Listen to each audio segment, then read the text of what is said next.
Have you never heard Kewon White threaten Momo? I don't know Kewon White. Okay.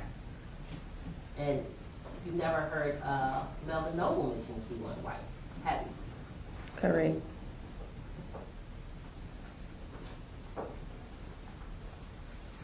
And you talked about your relationship with, so it's fair to say you don't, after Melvin Noble left your house, you don't know anything after that, right? Correct. As it relates to his death. Is that right? Correct.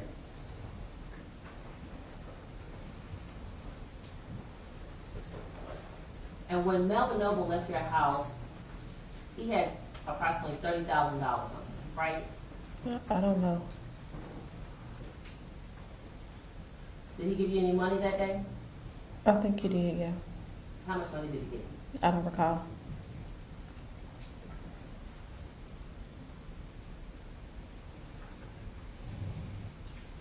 And when he left your house, you didn't walk him to the door, did you? I walked him to the door. Okay, you didn't walk him outside, did you? No. Because you were still on the phone with Devin, right? I don't think he was there when I was arguing with my kids' dad. I think he had already left.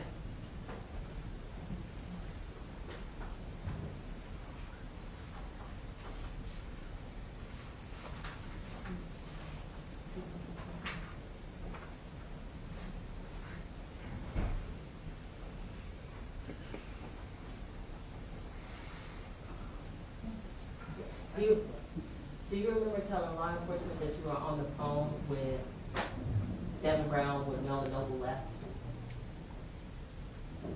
No. I don't recall.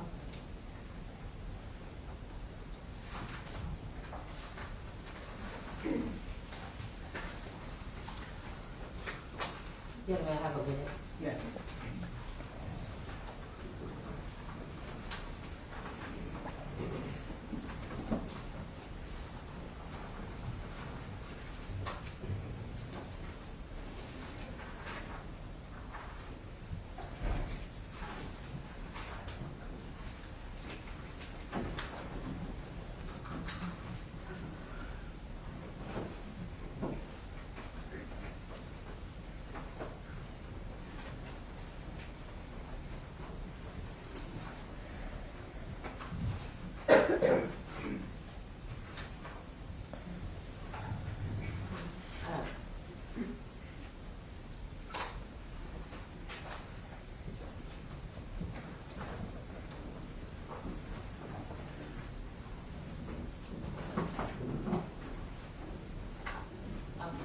And just where we,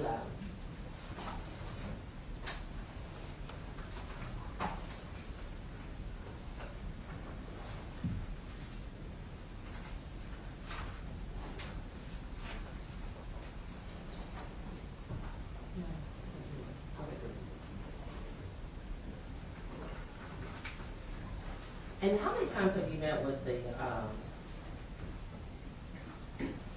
prosecutors about this case? Twice. Twice? Yes. How many times have you talked on the phone with them? Not many.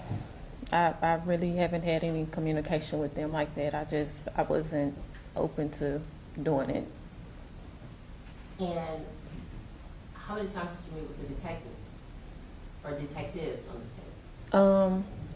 Not a lot. I didn't meet with them a lot. You met with them at least twice, right? Yeah. You met with the prosecutors, you said twice, Correct. and they talked on the phone with you, correct? Correct. And what information did you review to, or did you review any information for your testimony today? I reviewed my messages that was sent.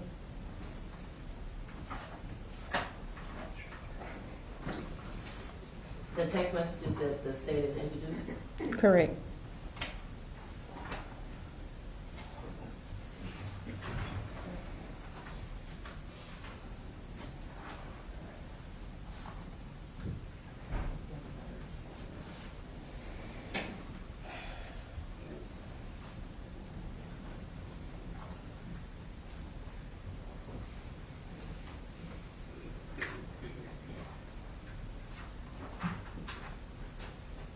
You're my first witness.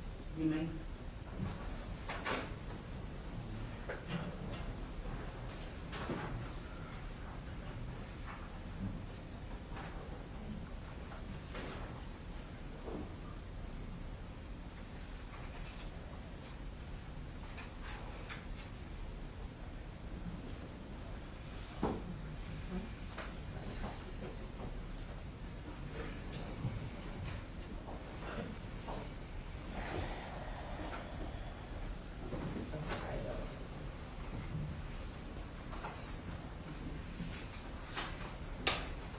a couple more questions for you.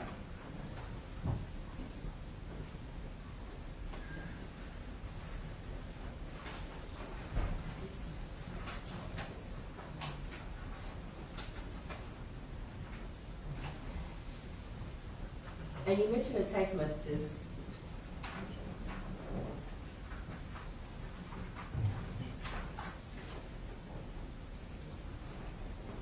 In State's Exhibit 1135. And the state brought out, and this is after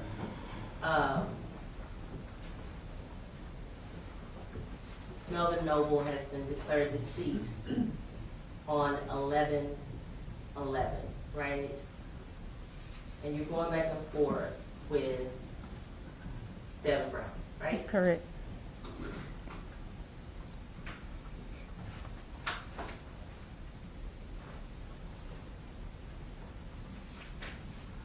Okay. And I'm just going to go through them again. Because this is you in the blue, right? Mm-hmm. All right. And on November 12th, 2020, you say you really got folks thinking I got something to do with this. I hope they killed your bitch ass. And I'm just repeating what you said. For real, on my kids, right? Yeah. All right. And then on 11/12/2020 at 5:23, you called my son the day before after asking for him. I hope they smoke your dirty ass, right? Yeah. Okay. And then he's not responding. He's not responding to you. Is that right? He's not responding. Okay. And on 11/12/2020 and 5:23, you're texting again. You can never see my kids again on God Himself ever on my life. I don't forgive you. I hope they kill you. Right?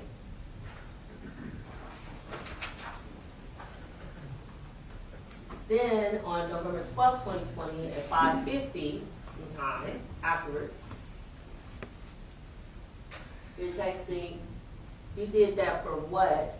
To fit in to be accepted by some niggas who don't care about you. That's messed up, right? Messed up, Correct. right? Correct. And then 11/12/2020 at 5:57, you know better, you know you wrong, bro, right? Mm-hmm. Or wrong too. He's not responding to you, right? Right. 11/12/2020 at 5:57, you said, hurt me for real, on my kids, you wrong, right? Correct. He didn't respond, right? Right. Okay. On 11/12/2020 at 6:35, you said, you're so bitter and miserable, Correct. right? He didn't respond. Devin didn't respond, right? Correct. Okay. Then you write back 11/12/2020 at 6:35, my kids will never see you again, Correct. right? And he didn't respond either, right? Right. Then you write back at 11/12/2020 at 8:04, you wrong, bro, you so wrong, right? No response. Yeah.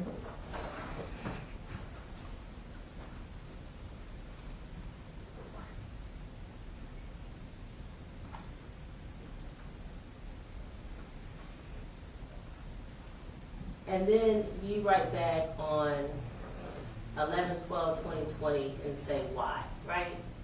Yeah. Okay. And all these text messages, it says read, right? Yes. Okay. So that means he's getting them and he's reading them, right? Yeah. And he's not responding to you, right? Correct.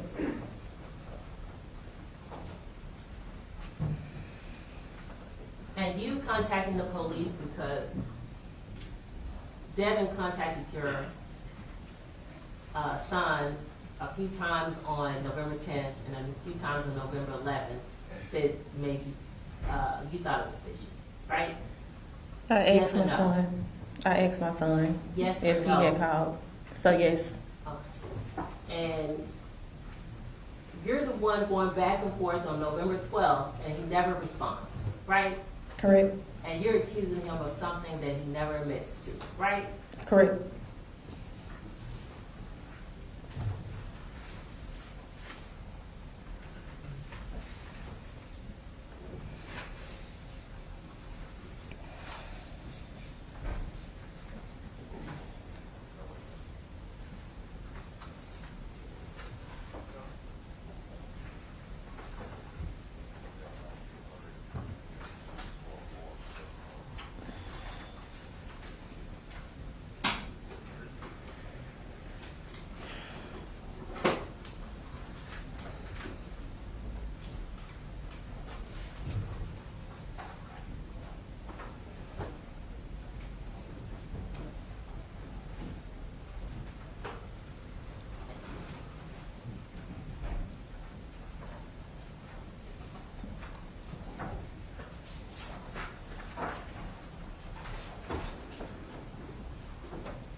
one last question.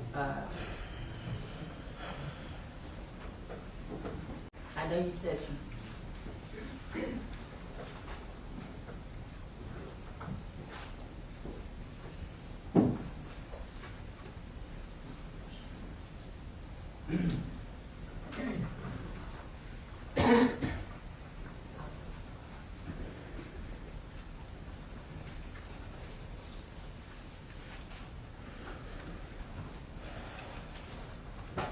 And it's,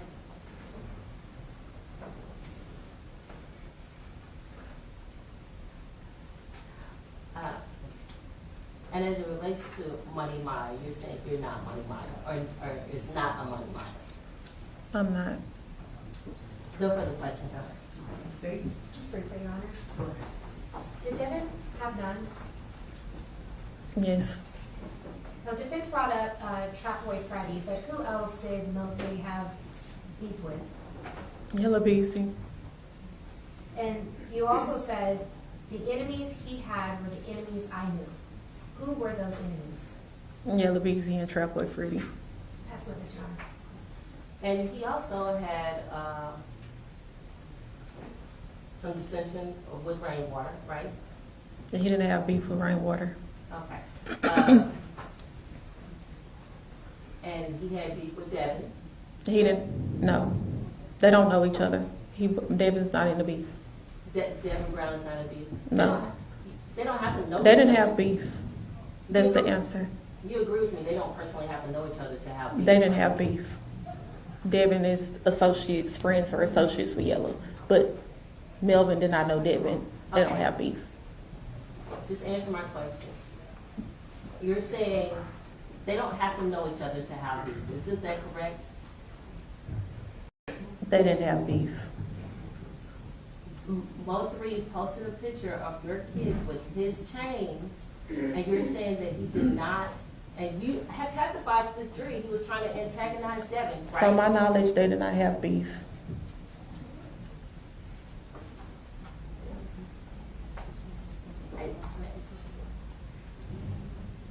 Okay, and when Mo3 was over to your house, they wanted, and your children wanted to have breakfast with their dad, you said no because Mo3 was there, right? I said no because it was around Wednesday and I hadn't been in contact with them for months. And on a random Wednesday, you had Mo3 at your house, locked up in your bedroom, right? Yeah, I'm wrong. And your kids were left in another room, and the way they were communicating with you were through texting, They right? still communicate with me that way to this day. And when you talk about these feuds that you don't know, you just said Yellow Beezy and Trap Boy Freddy, right? Correct. All right, but there were other people, correct? I only knew Yellow Beezy and Trap Boy Freddy. Do you recall telling someone that Mo3, in fact, I think you may have told the prosecutor that Mo3 never had a problem with Yellow Beezy? No.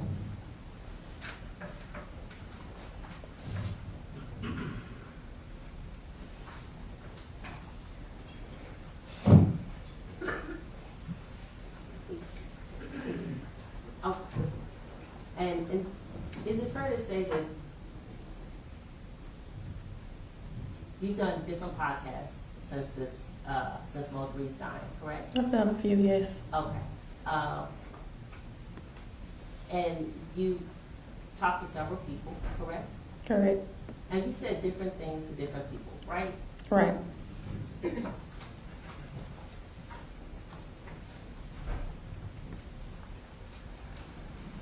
And you told different versions of the story, right? It's always been the same story.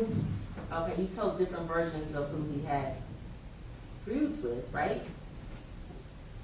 The feuds have always been with Trap Boy Freddy and Yellow Beezy. It's never been a different story.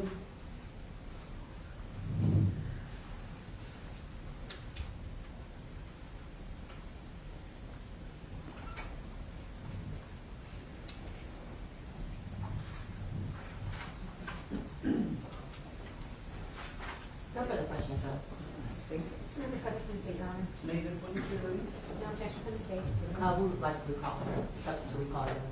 Thank you. You are free to step down now, but staying in touch with the state and the defense in case either side wants to recall you, okay? Okay. Thank you. And you are not to discuss your testimony with anybody.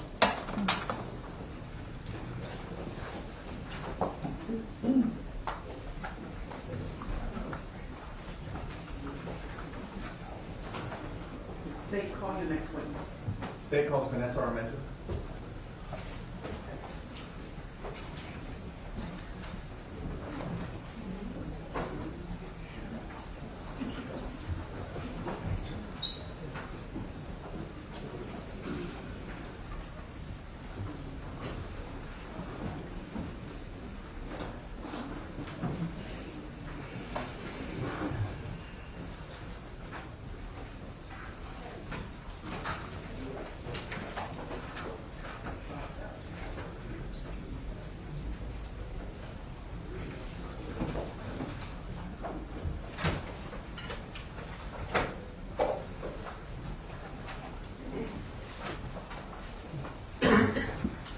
Please raise your right hand for me.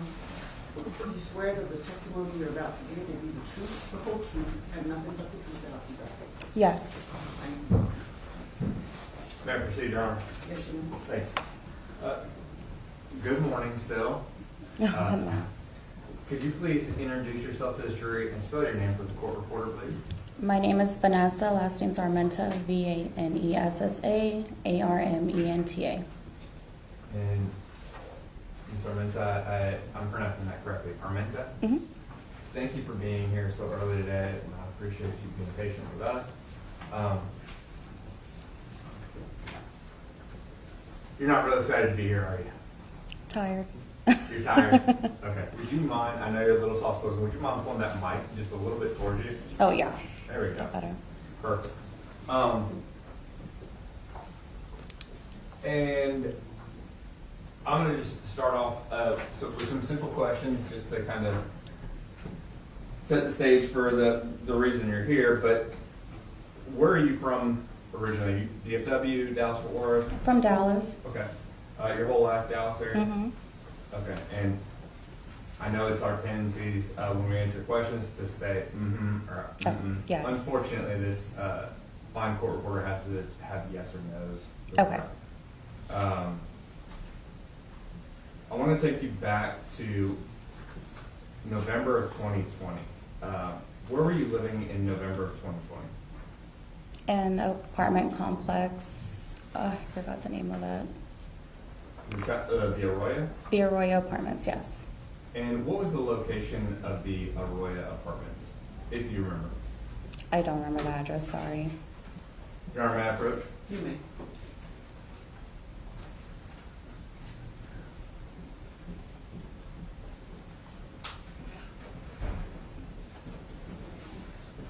Now, you and I have met, I believe, once.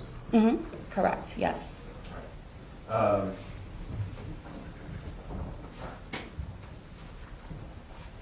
And during our meeting, I showed you a couple of the exhibits that we might use during trial. State's Exhibit 612, a photo. State's Exhibit 613, which is a map, but it's a photo. State's Exhibit 615, which is a photo of a screen grab of a video. Correct. And 614, which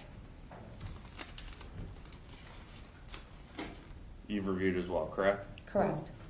And you had a chance to review these, and we've discussed as it relates to this case. Is that fair? Yes. And do you think these would help the jury understand your testimony here talking about the questions I have? Yes. Okay. State would offer 612, 613, and 614, and 615 for all purposes. All right, would you summarize what those photos are of? Yes, Your Honor. 612 is a aerial map photo of the Arroyo Apartments from Google Maps. 613 is the Arroyo Apartments actual map for the apartment complex. 614 is a video from Ms. Armenta's apartment at the time. 6:15 is a screenshot of one of the videos from her apartment during that time. May I just take this witness briefly on board, Ira? You may. Ma'am, I just want to ask you very specifically about the video that I think the prosecutor was asking you about. Do you recall that? I recall the cameras I had in my apartment and the videos that they took from Okay. my apartment. When did you review those videos? I didn't review them. The detective came and kind of told me something happened. They needed the Okay, footage. sorry. I just want to make sure that I'm being really clear. You have not reviewed the videos. Is that what With, you're saying? sorry, With the prosecutor? correct. When did you do that? Probably about 2-3 months ago, 4 months ago, something around that. Okay, and did you authenticate whatever it is that you saw on the video? Yes. You remembered all of that? Mhm. And then when you looked Yes. at still pictures of it, did you recognize the still pictures? From my video, yes. Okay, so did you work with them in creating the still pictures? I kind of just provided the footage to them, whatever they needed. Okay. I don't have any further questions. Say, let me proceed. Were you objecting, or you just wanted to? I just wanted to get clarification on that. So I'm not going to object to 6, 15, 13, or 12.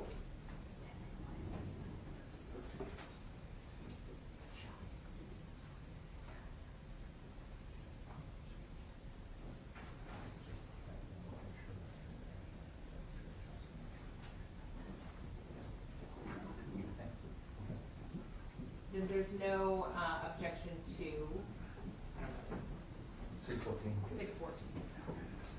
All right, State's Exhibits 612 through 615 are admitted for all purposes. Thank you, Your Honor. Permission to publish. You may. Now, Ms. Armenta, the Arroyo Apartments, where is it located in Dallas? It's right in between, I guess, Duncanville Road and Crocker Hill. And what area of Dallas would you describe that as? I would say Oak Cliff. In 612, is that what we're looking at here is the apartment complex? Correct.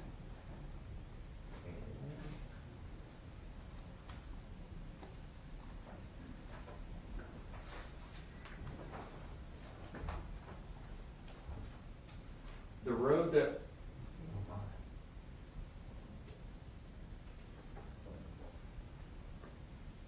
going from right to left across the bottom of 612, what road is that right there? Ledbetter. Okay. And in the middle of the photo, I have it circled, but is that the apartment complex there? Correct. That's the entrance to the apartments and the entire complex. And if you could, I believe, on the screen to your left, could you notate, if you just draw in there, Mhm. can you draw where your apartment was located? Okay. And so, as far as the entrance and exit into the apartment complex off of Ledbetter, can you explain to this jury, was that the only entrance and exit into the apartment complex? Correct. One way in, one way out. That's what I liked about the complex. Okay. And if you were heading, I guess, from right to left at the bottom of 612 on Ledbetter, it's this turn before, I guess, you get to the railroad tracks, is that fair? Correct. It's a bridge that right before it. Okay. And when you come in, is there a gate or how do you get in once you get there? There's no gates, just drive right through. All right. Then I'm just going to add back where you mark your apartment. So when you pull into the apartment complex, how would you describe it? Is that kind of like a middle set and then there's an exterior set of apartments? Correct. There's the ones in the middle. I usually would drive in, make that first right, and then my apartments will be towards the right, by the woods. Okay. And so you take a right off of Ledbetter, you come to the apartment complex, you can either go straight or you can take a right. Correct. But either way, it would loop back around to that entrance off of Ledbetter. Correct. Now, the visitor parking, say you had somebody wanting to come and stay, could you please mark for the jury where a visitor would park? I believe it would be right in front of the office, so it'd be around here. Okay.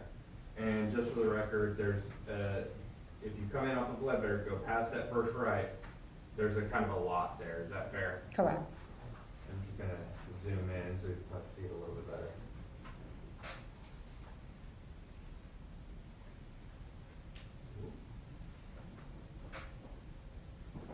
This lot right here, Yes.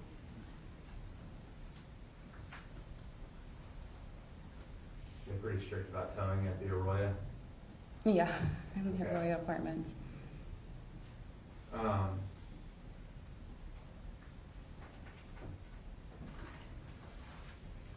Do you remember, or sorry, going back to your apartment, if I was coming to visit you and was gonna, be staying there for an extended period of time, I didn't want my car to get towed, is there any information that you might need to give the apartment complex as it related to my license plate or the vehicle I was driving? It's pretty much your license plate, information on the vehicle that they're driving, if you're gonna be staying there for a long time. I never really had many visitors, it was always just me and my daughter. Okay, and did you live there alone, just with your daughter? Correct, Okay. But that would be the protocol if you were having visitors to make sure they didn't get towed. correct. Now, your apartment itself, were you on the first floor or the second floor? I was on the second floor. I'm showing you what's in Martha's States Exhibit 613, which I think is maybe a little bit, it's not as fun as the Google map, but does this also show kind of the entrance off of Ledbetter to where you can go right down to your apartment? Correct, yes. And then the second turn in, that would be the visitors parking. Correct, And then your apartment was in the set, kind of in the middle of 613, furthest to the right. correct.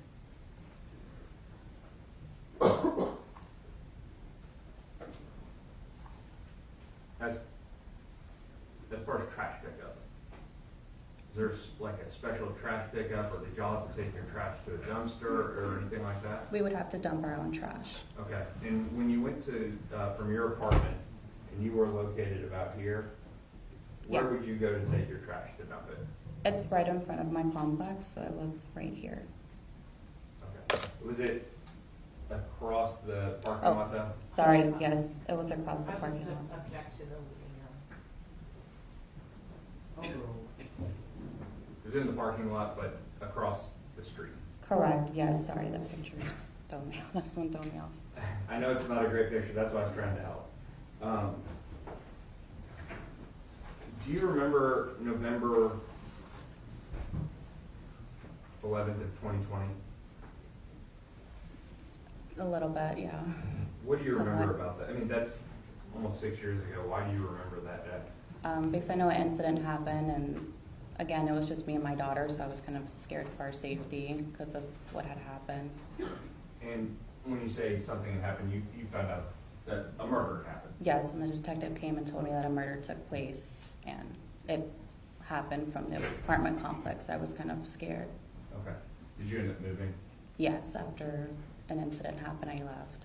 Okay. And when the detectives came, did they ask you if you had any surveillance or photos that might be useful to help them in their investigation? He kind of just came in and told me if something had happened, if my cameras worked, because my cameras were obviously by the window, and you can kind of visibly see them there. And he asked for the footage for that day. Okay, and you provided it to him? Yes, Okay. Now, there's a bunch of video. correct. Yeah, it goes on, it's censored, so anything that moves, anything, it will capture it. Thank you. And so, you kind of jumped to what I was going to ask about next. It is motion censored. Correct. Were you able to provide them with all the video that you had at that time? Correct, yes. Now, as far as your neighbors, did you know any of your neighbors that lived in the apartment complex? I knew the couple across from me and then the one below me. And is that Jocelyn Jackson that you knew? Correct. So this was, I believe it was, if we're looking at the calendar over there, want to get into too much of your personal details, but was your daughter in school? She was just starting daycare, Okay. so that day I believe she was in daycare. Okay. But not in not school age? No. Were you at home during the day? Yes.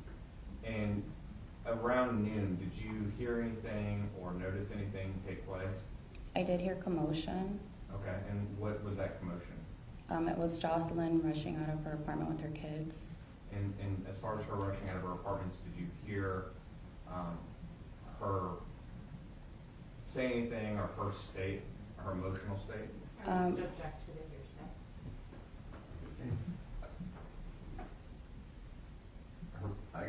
If I can respond, it would be her presence and impression of what she heard as far as an emotional state.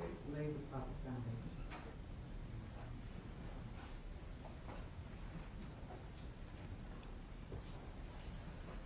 Did you actually see Jocelyn leave the apartment complex? The camera footage seen when she left, I just heard her yelling. Okay. Did she sound upset? Yes. Okay. Could you make out even any of the words It was just a lot of cursing and seemed upset? correct. Okay. I'm publishing video.mov, which comes from State's Exhibit 614. Did you know most of the vehicles that park in your apartment complex? I was familiar with the ones that were for our unit.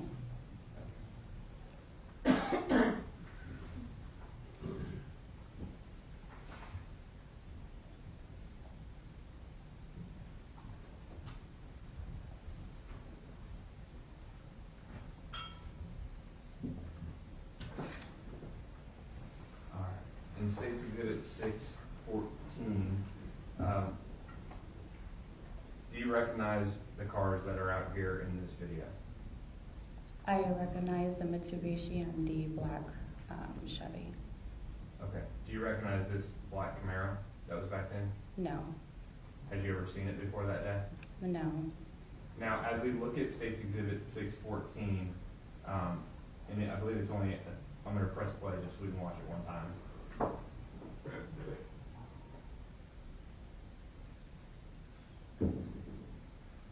We see it picked up some movement from a cat. Is that fair? Yes. Okay.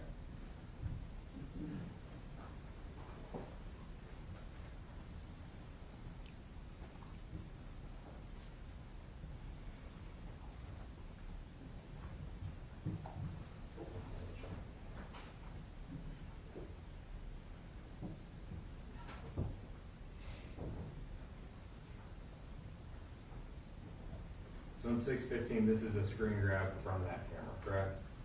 Yes. And so we talked about the dumpster. You see that dumpster that you have to take your trash to? Yes. And where is that located in relation to your apartment? Right across from where the other units are at, towards the left. And can you describe how the black Camaro is parked in that spot that it's located? It's parked reversed, facing towards our unit. It's back in looking at your apartment? Correct. And at the bottom of 615, you have the first car, the second car, and then what's in between the second and the third car? That is the walkway to walk either up the stairs or to our unit. So right by where it says 615, that would be the walkway to either your apartment or Jocelyn's? Correct.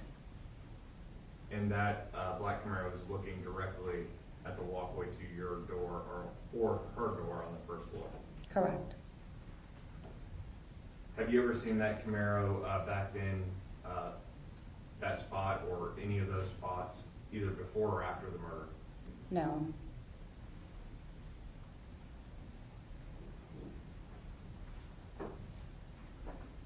I'll pass the witness. Yes, ma'am. Is it Armenta or Armenta? Armenta. Armenta, okay, I apologize. You said that you were familiar with all of the cars that would come and go from your apartment complex For our unit. for your unit. Had you seen a Corvette there before? No. No, never? It has to be a red one, now that you bring it up. Okay, what about, a, like, tan Honda? No. Okay. When you were home that day, had you, seen, anybody leaving your apartment complex, that you didn't recognize? No, I work Oh. nights around that time, so I wouldn't be. Okay, I'm so sorry to interrupt. You said you worked nights around that time? Yeah, around that time I used to work nights. Okay. I mean, and I'm assuming that that means that you kind of slept during the day. Correct. Okay. So, on November 10th, November 11th, were you kind of sleeping during the day?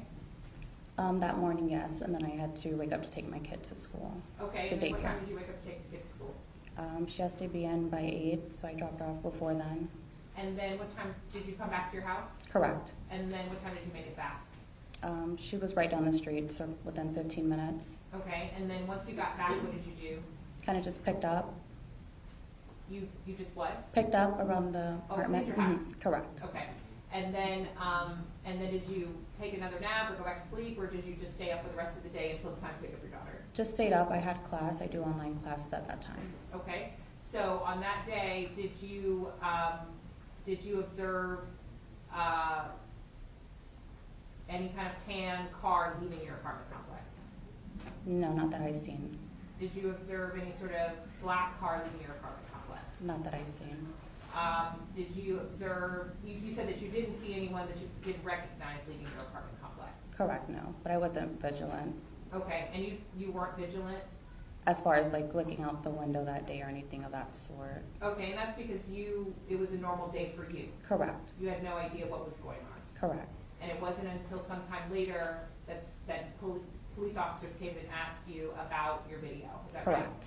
Other than the police officers, who else asked you about the video? That day or just in At any general? time? I know Jocelyn did write me and ask me for the videos.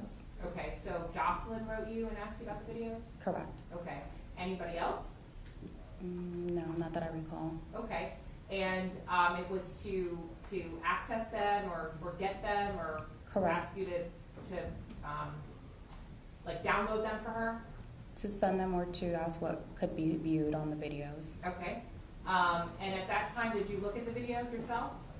At that point, I had kind of turned everything in, and I just didn't want nothing to do with it, so I didn't respond to anyone, or I didn't Okay, even so- want to look at Okay. what was going on. So let me just be clear, it was the police had come to get the videos, and it was after that Jocelyn sent you a message? Correct. Okay. Trying to see what was on the videos? Correct. Okay. Do you know the father of Jocelyn's children? No. You don't know him? No. You hadn't seen him? No. Had you seen her kids get picked up by a man before? I've heard like altercations before, Oh, I'm so sorry. but never viewed.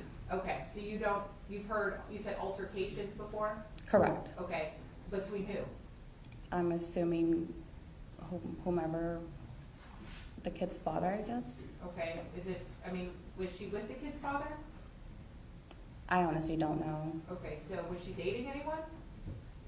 I don't know. I never knew her that way, only whenever it would be commotion or if my kid was just stomping too loud, she'd come up and, Okay, so you don't know, if you heard commotion, you have no idea who it was between? correct. Okay, so you don't know if it was between her and her father's, Correct. her children's father, or her and anybody else? Correct. Okay, because you don't even know who that person is? Correct. Okay. And so, once you turned everything in, you didn't have anything else to do with it? Correct. And you don't know anything about anything that occurred, other than something you may have been told after the fact? Correct, and just what was on social media. Okay.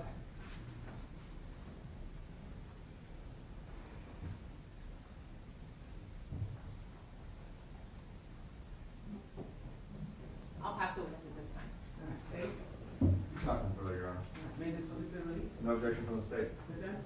No objections from the defense, Your Honor. All right, thank you, ma'am, you're free to leave.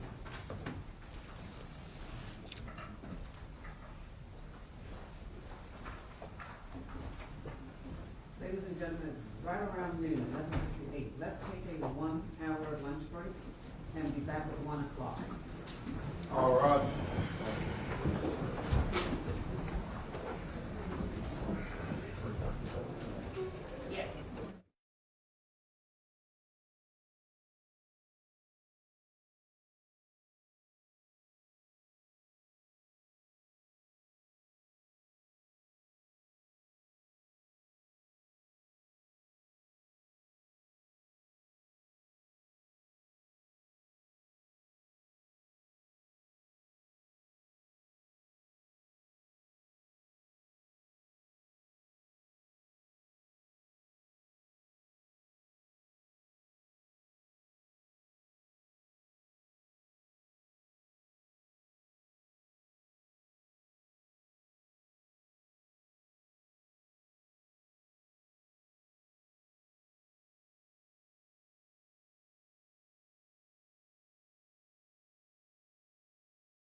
All rise.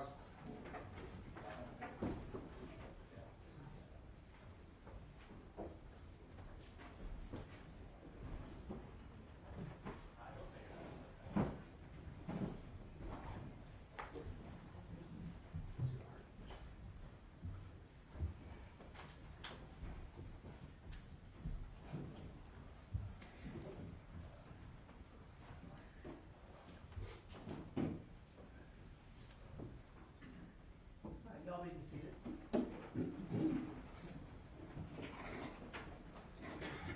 We're back on the record. The record will reflect that the defendant is present and the attorney to state is present. The jurors are present and seated. Good afternoon, ladies and gentlemen. Good afternoon. Hope everybody has something to eat. Y'all feel a bit of pressure? All right. Let's proceed then. Does the state ready to call their next witness? State is drawn. Call your next witness. State will call Liz Mathis-Powell.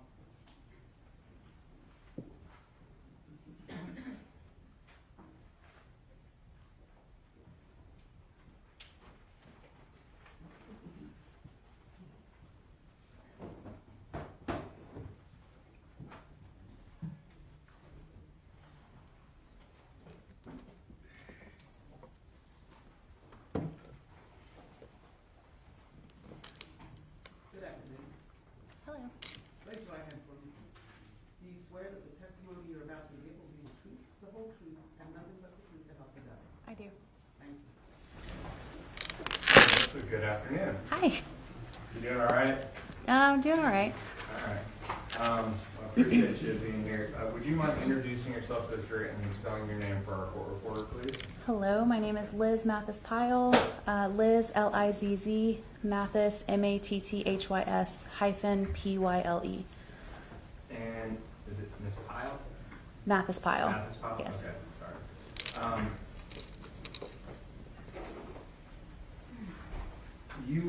How are you currently employed?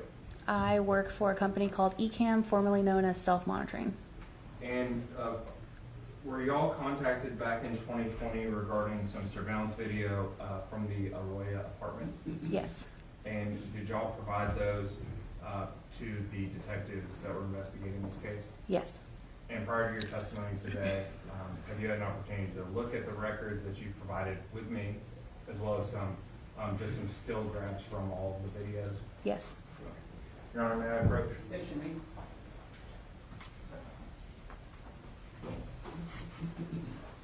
Permission to move about freely?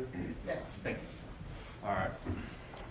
This Mathis-Powell, showing you it's been marked as State's Exhibit 616, which is just a notice of intent, Okay. which you signed and dated, and it was June of this year, Yeah. or sometime earlier this year, Yes. or sorry, actually last year. My goodness, it was December of last year. And then you reviewed this disc, Yes. and the disc is 617, and the still photos of 619, 620, and 621. Are those the things that is this the disc or the videos that you Yes. provided? Is And- that 617? Yes, Your Honor. And are the photos in 618, 19, 20, and 21, are they just still grabs of a lot of video that's on 617, 18? Yes, I believe so. Okay. And you've reviewed all Yes. this? State Robert State's Exhibit 616 for record purposes only, 617 through 21 for all purposes. Correct.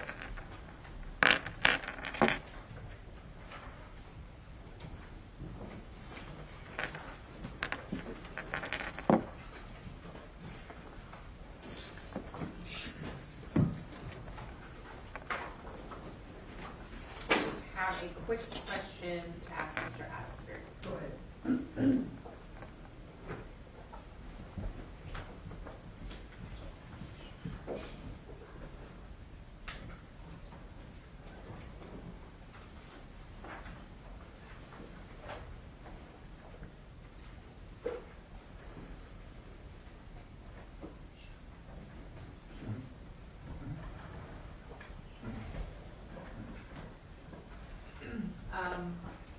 No objection to 618, 619, 620, 621, and I guess this would be 617. I think there was one that was for record purposes, 66. Is that the business record then? Yeah, sure.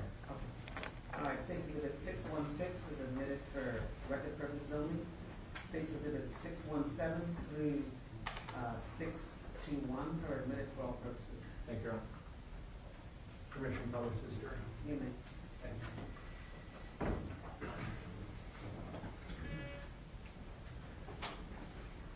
Now, Ms. Mathis-Pyle, again, there's a lot of video that comes from the Arroyo Apartments, but as far as, I'm just going to publish this jury just a small clip of the time span that we've watched, but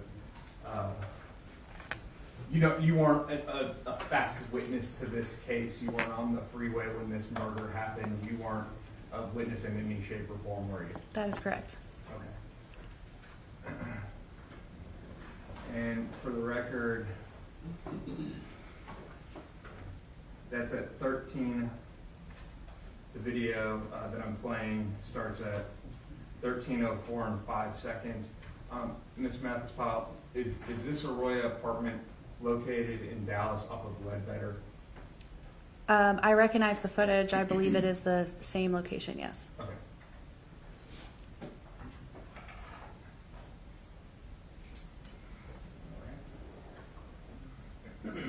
And so 618 that we have up here is just a still shot of what appears to be a gold or a tan car entering the Arroyo Apartments. It's just a small photo of it. Yes.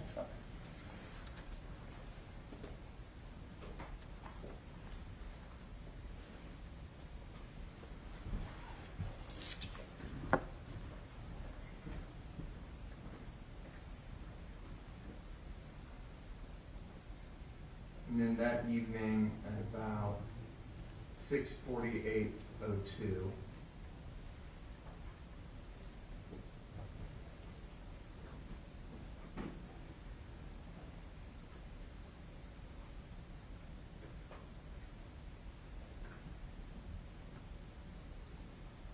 You see a black car that's in 619, it's still shot in 619.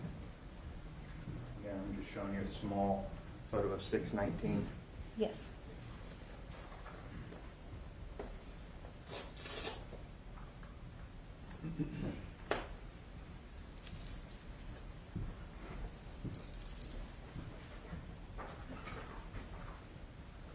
And then moving into November 11th at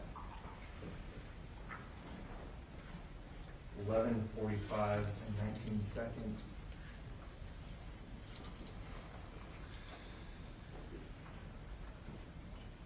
See a gold or tan car leave. And at 11:45:39, a black car also leaves.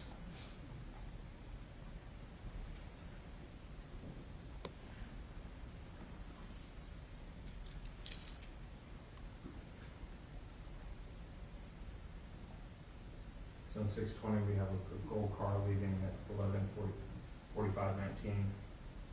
In 621, a black car leaving about 20 seconds after. I'm showing you just, Again, two small pieces from 620 and 621. Yes.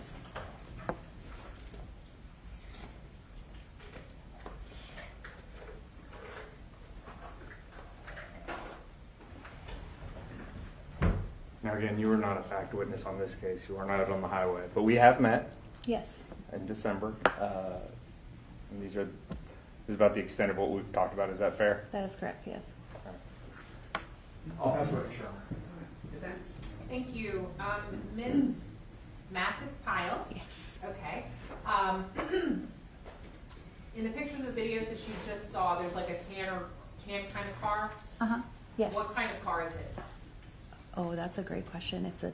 You don't know? I don't know cars, so I wouldn't be able to tell you what kind of car it is. Okay. And then the black, there was a picture of like a black car, video of a black car. What kind of car is that? And if you don't know, I don't want you to guess. If you don't know, then just say No, yes. I don't know. Okay. Do you know how many of gold or black cars are in that apartment complex on any given day? I do not. Do you know who was inside of the gold car? I do not. Do you know who was inside of the black car? I do not. Do you know how many people were inside of either car? I do not. I'll pass the witness at this time. State. Nothing further from the state, Your Honor. All right, may this witness be released? No objections from the state. None from the defense. All right, thank you, ma'am. You're still released.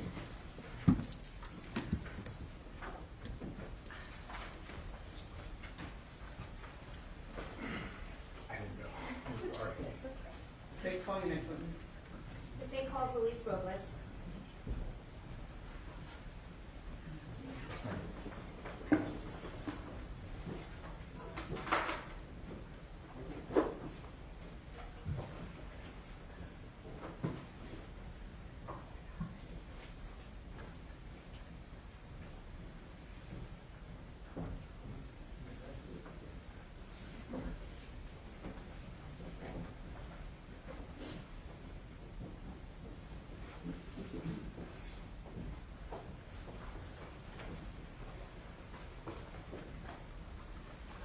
Good afternoon. You raise your right hand for me. Do you swear that the testimony you're about to give will be the truth, the whole truth, and nothing but the truth to help you God?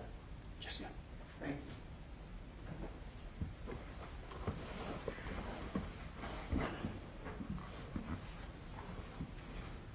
State name, proceed. Thank you, Your Honor. Can you please state and spell your name for the record? Yes, it's Luis Robles, Luis Robles, Robles. How are you currently employed? I'm employee of the body shop. What body shop is that? It's a Texas Elite Collision. Texas Elite Collision? Yes, ma'am. Where's that located? It is south of Dallas, 3916 West Ledbetter Drive. What do you do for Texas Elite Collision? I'm the manager. You're a manager? Yes, Okay. And were you at some point contacted for your video surveillance at Texas Elite Collision? yes, And did you provide that to detectives? yes. During my approach? You may.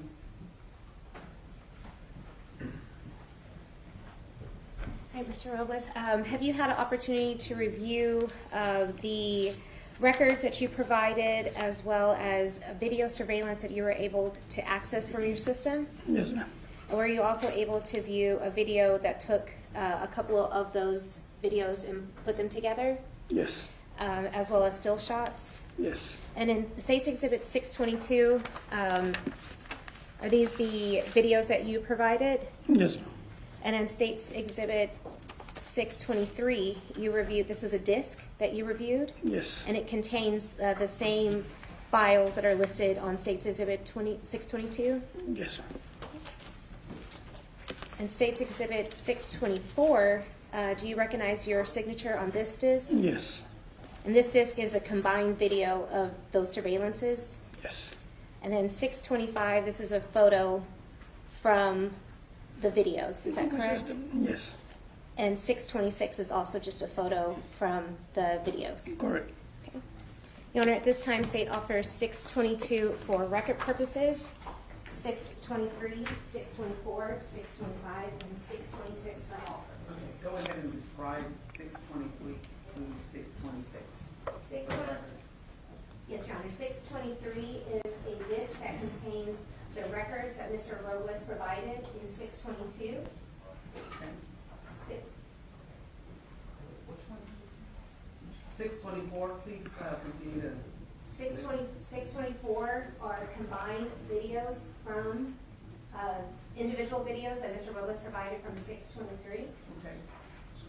And then 625 and 626 are still photos from those videos. Thank you. Okay, so, let's see that. I'm gonna call out the right numbers. So we would just object to the 624. I think it's a video that was combined or compiled or created either by the state or by Mr. Robles, and not how the original clips were turned over to the state of Texas. Okay. So we would be just objecting to 624 as just being altered, altered evidence. And then the other numbers, we don't have an objection to. Okay, thank you. All right, does the state have any comments? Yes, Your Honor. For State's Exhibit 624, it just shows it's a combined of two of the surveillance videos that Mr. Robles was able to identify. He is able to identify both of those videos that are just combined, and it's just seamless as opposed to having to pay multiple videos. Thank you. All right, State's Exhibit 622 is admitted for record purposes only. State's Exhibit 623 through 626 are admitted for all purposes. And permission to publish, Your Honor? You may.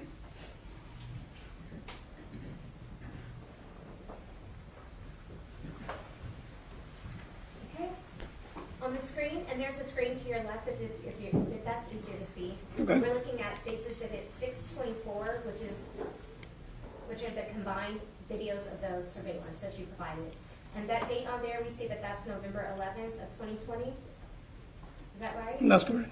Now, the time on there says 12:48.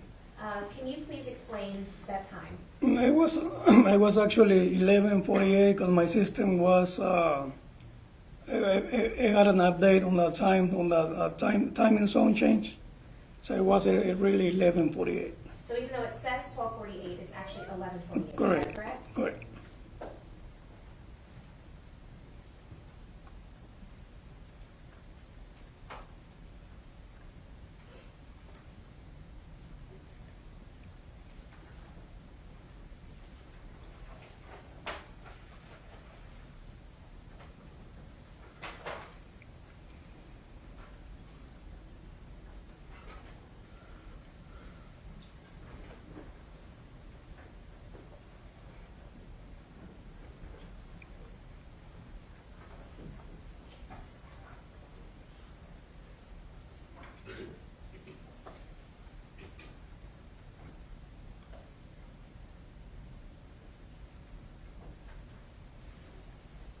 Right, in State's Exhibit 625, we see that there is a gold colored car or a light colored car that drove by at 12:48:26, but really that's 11:48:26. Is that right? That's correct. And this is just a smaller picture of that 625. Is that right? Yes. Okay, and then State's Exhibit 626, we see that at 12:49:03, but really that is 11:49:03, a black Camaro in the picture. Is that right? That's correct. And this is just a smaller version of what we see here on State 626? Yes. Okay.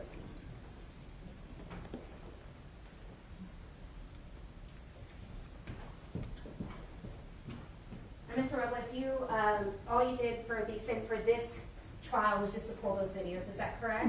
That's correct. And review what you provided to the state? Yes. Thank you, Mr. Robles. I'll pass the witness. Defense? Thank you. Mr. Robles, when did you pull this video? Well, I cannot recall exactly the day, but it was back in 2020. In 2020? Yes, ma'am. Okay. And before you were told, I think the prosecutor just told you what kind of cars they were. Before she said that, did you know what kind of cars those were? I know the cars. I work in the industry. Okay. And this is just from outside of your shop? Yes, ma'am. And where's your shop located? 3916 West Ledbetter Drive. You're on Ledbetter? Yes, ma'am. And then how far are you from the highway? I'm probably, you mean the main highway or the Ledbetter Drive? Main highway.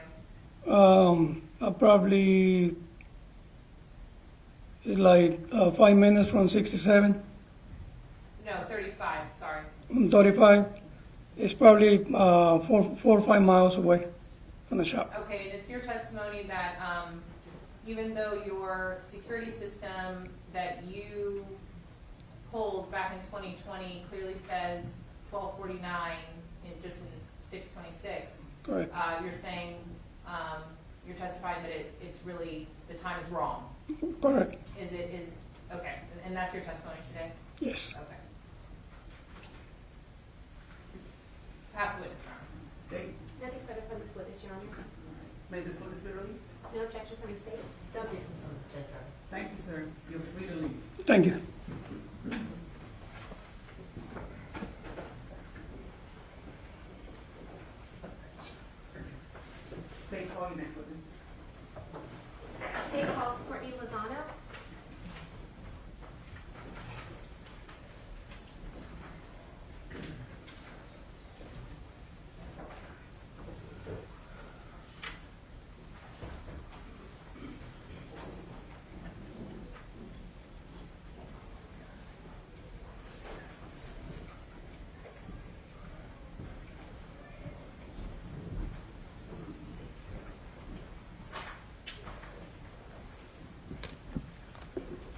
Good afternoon.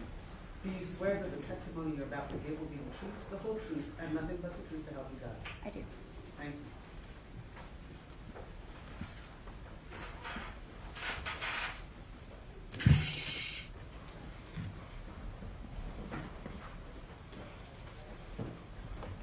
Can you please state and spell your name for the record?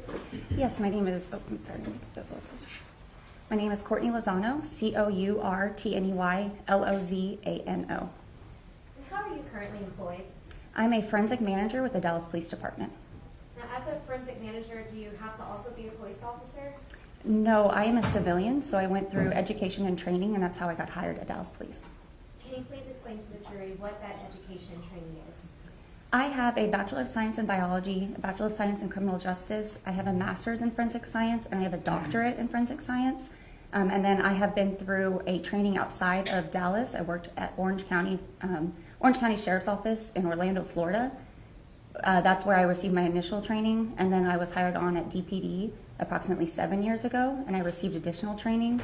And then I have about 500 or so hours of external credits in different types of, I guess, disciplines in forensic science. And how long altogether have you worked in forensic science? I've been in the field for 10 years. And you said that right now you're with Dallas, but prior to that you were in Florida. Yes, that is correct.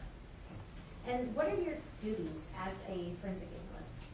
So as a manager, I'm still certified as a senior crime scene analyst, so I can still do the functions of the job, but I'm currently responsible for overseeing the work product of all of my employees. So I respond out to the scenes, I oversee the scenes, and then if I need to assist, I can. But overall, I make sure that their work product adheres to our policies and procedures that we are with the Dallas Police Department. How are crime scene analysts assigned to go to a particular place? So we have our crime scene analyst staff. We are a 24-hour unit, so therefore we have somebody on duty at all times. When a call for service comes in, we usually will dispatch the next available unit. For this specific case, we had a unit actually come in and assist because there was already some calls holding that day. So our analyst came in. This call was the first one that was, I guess, dispatched due to the analyst coming in early. Is it just usually one crime scene analyst that works, or can there be multiple working one scene at a time? So our policy states that one analyst and at least a supervisor will respond to all critical incidences, which would include a homicide, officer-involved shooting. So for a scene like this, we would dispatch at least 2 people. And then sometimes, depending on the scene size and the resources needed, we will dispatch additional. Do you only get called out on specific kinds of cases? We respond to all types of cases. So we have crime scene analysts who respond to violent crimes, and then we have crime scene technicians who respond to property crimes. And when you finally get to a scene, what's your first priority? When we first get to the scene, we try to make contact with either a patrol officer or if a detective has already made scene. And our very, very first priority is to make sure that the scene is contained. So we want to make sure that everything that is there on scene, the integrity is maintained. So once we get there, we make sure that everything's kind of locked down, that there's no more personnel inside and out. Whatever happened prior to our arrival, that there is no more movement amongst that scene. Can you explain to the jury the different types of scenes that crime scene analysts can go to? So the scenes can really vary. We can have outdoor scenes, we can have indoor scenes. So an indoor scene is going to be a little bit more contained. It's going to be a little bit easier to shut the door, make sure that nobody opens and closes the door. Whereas an outdoor scene, depending on the different entry points, it's just going to kind of depend on the size of it and the overall location. So we can respond to businesses, we can respond to apartment complexes, neighborhoods, or we can also respond to major intersections and streets as well. Earlier you said that your first priority was to make sure that the scene is secure. Is that right? Yes, that is correct. And then what do you do? Once we make sure the scene is secure, we kind of just go through and observe what we have. We kind of just do walkthroughs. We try to figure out the extent of the scene, what is the immediate resources needed to process that scene, and if there's anything that really stands out that we need to preserve right away. Sometimes transient evidence is something that we need to contain. So we kind of just walk through and make sure that we identify all the priorities in that scene. Can you explain what transient evidence is? Transient evidence would be something that might be lost if it is not collected or preserved right away. So sometimes that could be gunshot residue, that could be a shoe print, especially if there's different type of weather conditions. We have to make sure that we preserve those items of evidence. Are are you the only one making a determination on what's important and what's what you should collect? No, we usually collaborate with the case detectives. We can also collaborate amongst each other. Sometimes the case detectives get information throughout their investigation while we're on scene that might lead us to process certain areas or look at certain areas. But other than that, we're trained in making sure that we are thoroughly processing for what type of call we're being reported to. So if we are being called to a shooting, then we are looking for evidence that is associated with the shooting, etc., for stabbings or anything like that. Once you determine that something is important or it could be relevant, what do you do? We are then going to start documenting it. So what we call is in situ. It means it's in place. It's as is. So we document everything without any type of manipulation. And then we will start adding evidence markers. We'll start marking, identifying what we are going to collect and what we deem as probative physical evidence. And then once we have done that, then that's when we will do our documentation and collection of those items. Do you also maybe do diagrams as well? We do. On certain types of scenes, we will diagram and take measurements. This is in case anybody ever needs to do any type of reconstruction or they need some type of relationship between items of evidence. So we will do it. It becomes a demonstrative for testimony or reference later. And is there a certain way that crime scene analysts should take photos? We do what we call overall mid-range close-up. So we are showing everything in context as an overall. Then when we do a mid-range, it's showing its relationship to a fixed point. And when we do close-up, it's that item only by itself. So it might have an evidence marker, but the point is to show you the details of that item. And then once you take those photos, what do you do next? Once we finish the photos, then we will go through the collection process. This is when we are actually seizing each item of evidence that has been identified, usually by a numerical identifier on the ground, what we also call like an evidence marker. So once we've collected those items, then we will kind of do like secondary, tertiary searches to make sure we've collected everything. And then we would usually begin any type of processing that might cause permanent damage or changes to the scene, such as like fingerprint processing, chemical processing, or anything like that.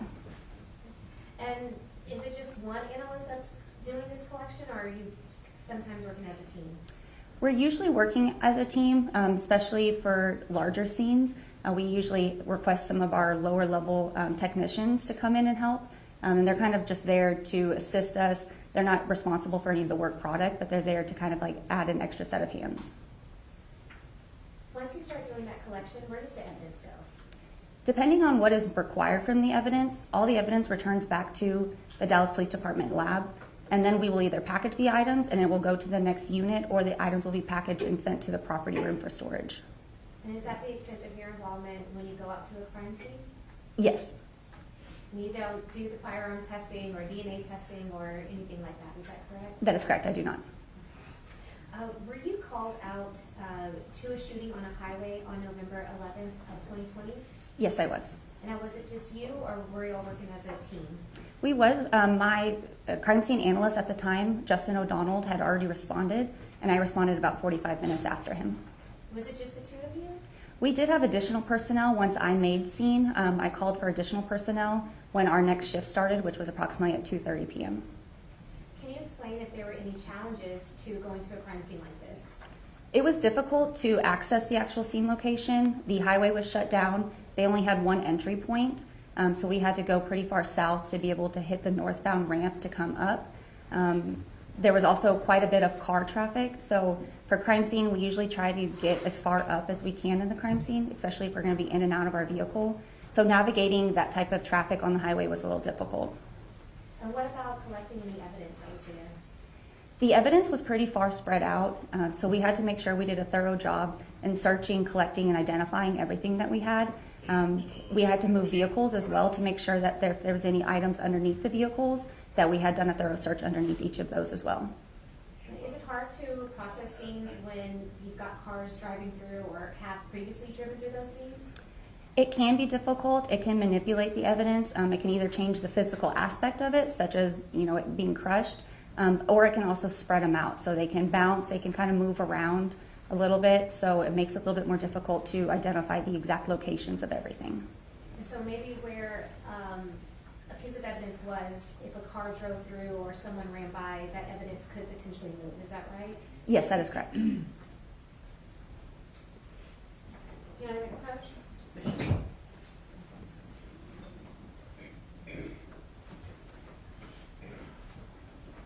Showing you what's been marked as States Exhibits 57 through 258. And we've met before and you've reviewed these photos? Yes. Okay. And you remember that this is the way that the scene was on the day that you responded out on November 11th of 2020? Yes, it is. Okay. Can you please take a moment just to review these photos and make sure that you recognize everything that's in these photos? I'm going to take a minute.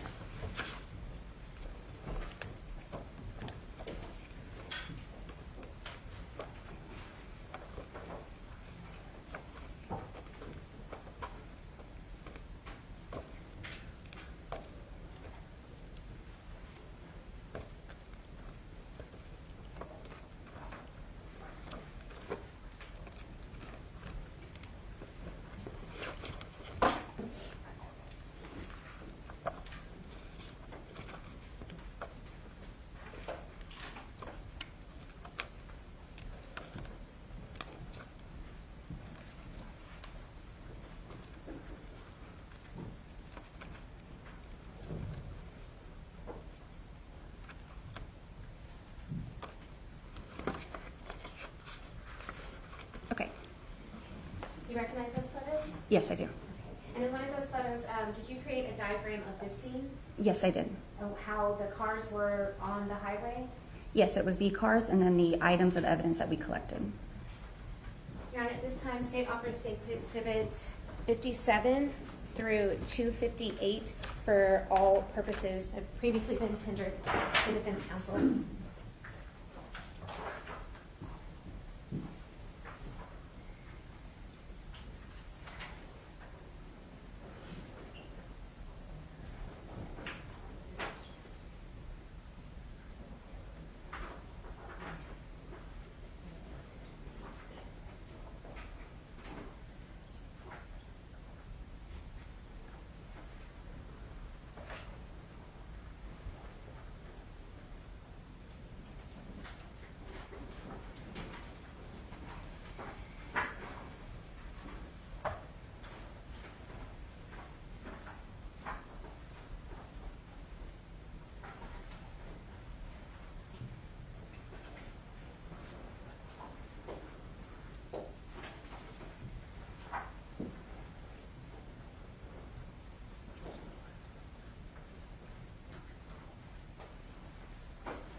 Any objections by the defense?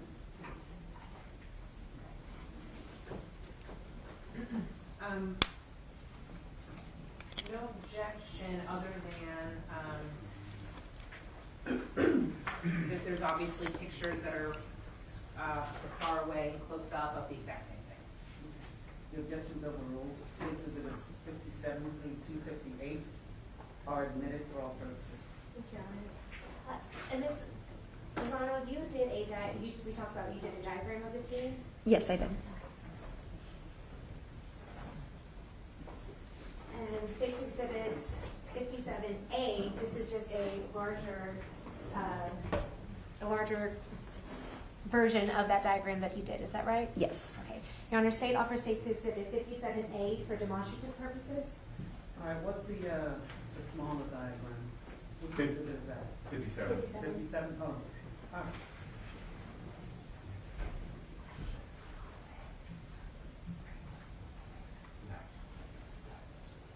Okay. No objections, Your Honor. Case Exhibit 57A is admitted for demonstrative purposes. Thank you, Your Honor.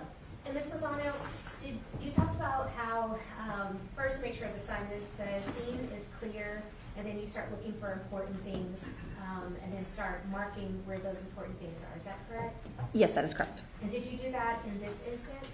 Yes, so analyst Justin O'Donnell was the one that actually photographed him, but we went through and marked all the items of evidence once he completed his overall photographs.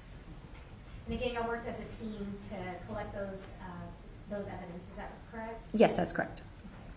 Looking at State's Exhibit 46, and there's a screen to your left, if that's easier as well. This is just that overview of the scene that you responded to that day? Yes, it is.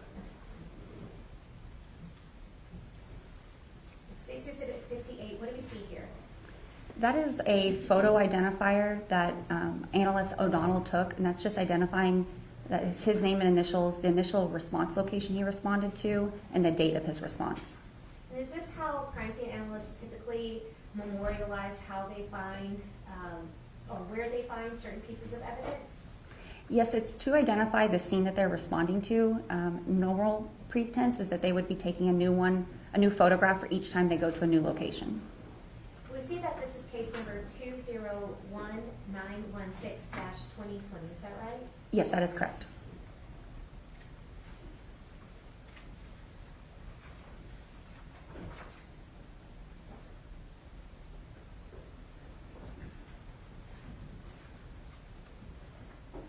And for case number, say if there's additional follow-up, everything for that follow-up, would it always go to that particular case number?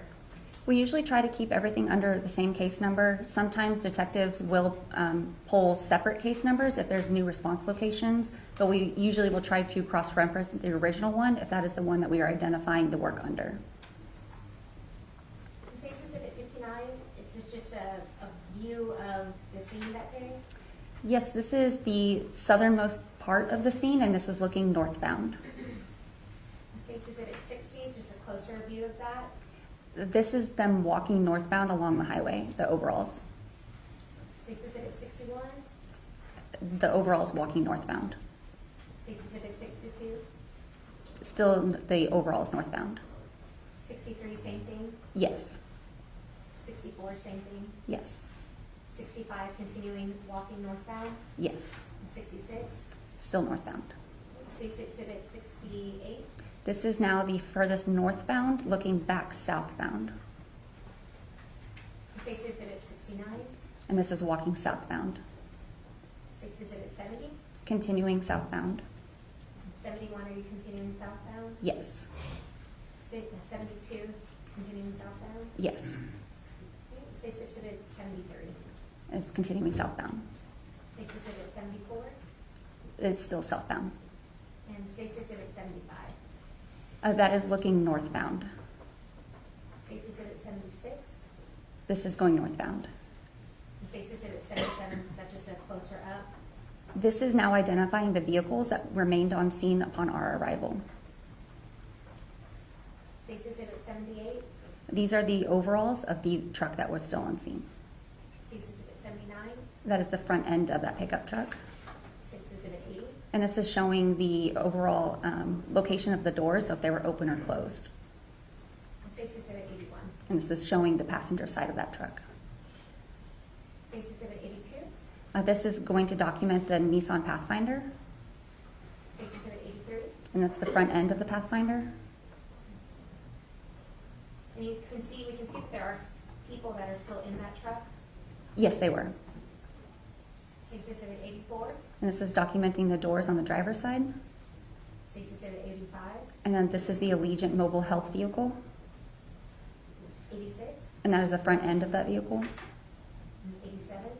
And this is starting to document the evidence markers that were placed after the initial walkthrough. Now, is there a particular order that you place markers? We usually try to do them consecutively. Sometimes items of evidence are identified out of order if evidence markers are already laid down. In a scene such as this one, it's pretty hard to identify every fired cartridge case or item on the ground. So sometimes the items are found as you're placing evidence markers, and so the evidence markers might be a little out of order. State's Exhibit 88, That is the close-up of item number 1. and what do we see there? That is going to be a part of a fired bullet.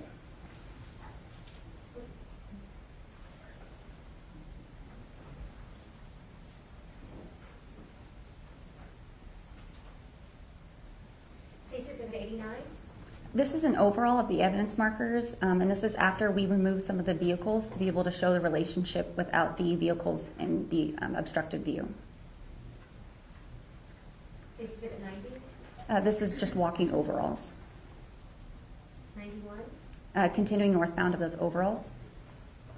92, The overalls are continuing. State's Exhibit 93, These are still overalls. State's Exhibit 94. These are overalls going northbound still. On State's Exhibit 95, we also see some red or some orange markings. What is that?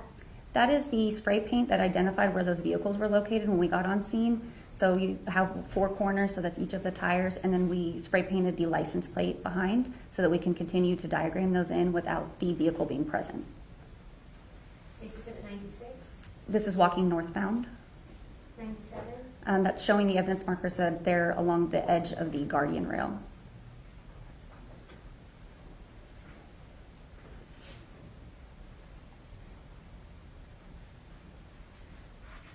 As far as conditions of a road, could that matter with fire cartridge casings? They can. The surface in which any type of evidence encounters can kind of alter the evidence a little bit. So a harder surface can cause items to move a little bit. A softer surface might kind of absorb the item when it lands. So working on a roadway, we do have to account for items kind of bouncing or moving. State's Exhibit 98, That is going northbound with the overalls. 99, And that's continuing northbound. State's Exhibit 100, That's still going northbound. 101, Northbound. 102, Northbound. 103, That is the farthest northbound, and now we're looking southbound back at the evidence markers we just marked. State's Exhibit 104, And that's going southbound. State's Exhibit 105, 106, 107, is that continuing southbound? Yes. 108, That is just kind of a side view of the overall evidence markers from a different angle. 109, Same thing, we're kind of looking, that's towards the west, looking at the items. 110, And the same thing, looking at the west. State's Exhibit 111, This is a mid-range of the evidence marker for 2. and State's Exhibit 112. What do we see here? That would be a close-up of the fired cartridge case identified at marker 2. State's Exhibit 113, And these will continue the mid-range photos for each items of evidence. State's Exhibit 114, we see marker 3. Yes, that is a close-up for marker 3. State's Exhibit 115, And that's a close-up for marker 4. Your Honor, may we approach? Yes, ma'am.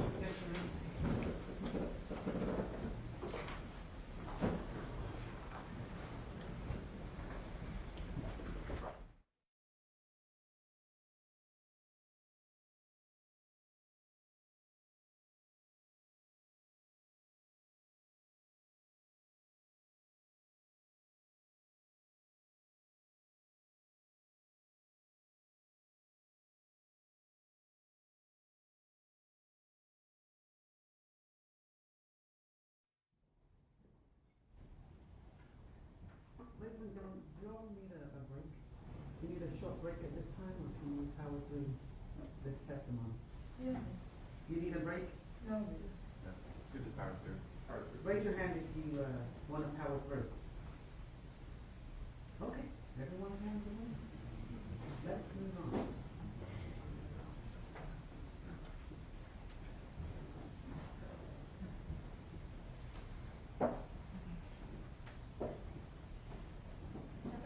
For the most part, the rest of these are just close-ups of the evidence that you collected. Is that right? That is correct. Okay.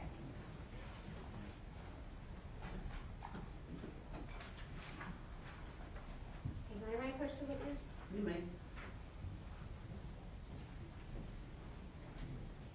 Okay, Ms. Lozano, I am showing you what's been marked as State's Exhibits 259 through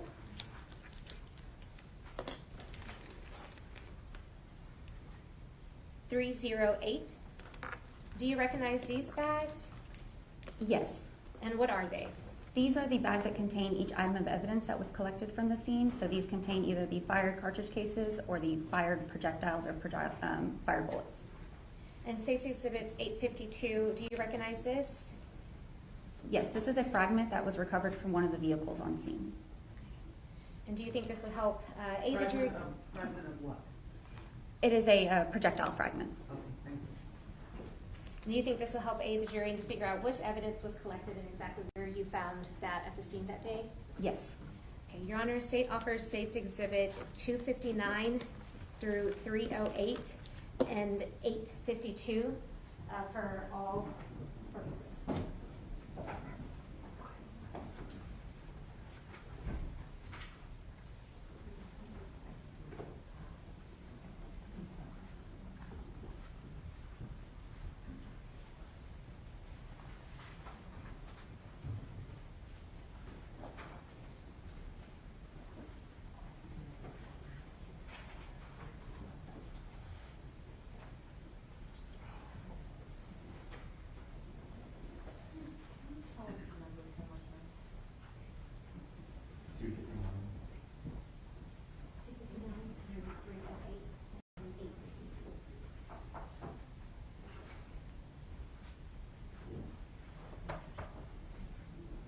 Any objections?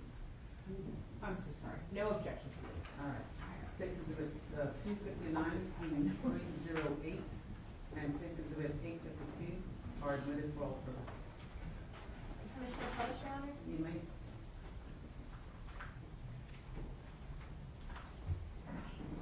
Do you mind stepping down? What we're going to do is just going to walk through the pieces of evidence and collect it, and then where you collected it from. Okay.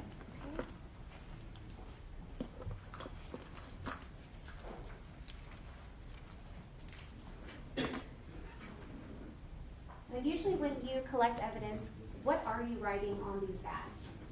The bags have the case identifier, so usually the case number that we are working it under. And then they will sometimes list what is located inside. So if it is a fired cartridge case, it might list the head stamp. And then the initials of the individual who seals it, their initials and badge, is the one that will be over the blue evidence tape. Okay. And then do you also do any other numbers on here? There can be, so this one has like a numerical identifier that will match the evidence marker that was utilized on the scene. So State's Exhibit 259 is marked as 1. Can you please show the jury where that is on the map? One is going to be down here at the southernmost location of the scene. And it's kind of hard to see because it's in the bag, but do you recall what that was? This was a fired bullet fragment. State's Exhibit 260, it has a number 2 on the bag. Can you please point where that was located? 2 is going to be over here. It's still in the roadway, but up against the guardrail. And we see that it looks quite different than State's Exhibit 259. Yes, it does. And are you familiar with cartridge casings and or fire cartridge casings or bullets? Yes, I am.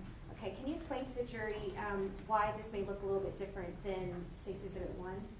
So a fired cartridge case is what gets extracted or ejected out of a firearm through the side port or the ejection port, whereas a fired bullet is actually coming out the barrel or the end of a firearm.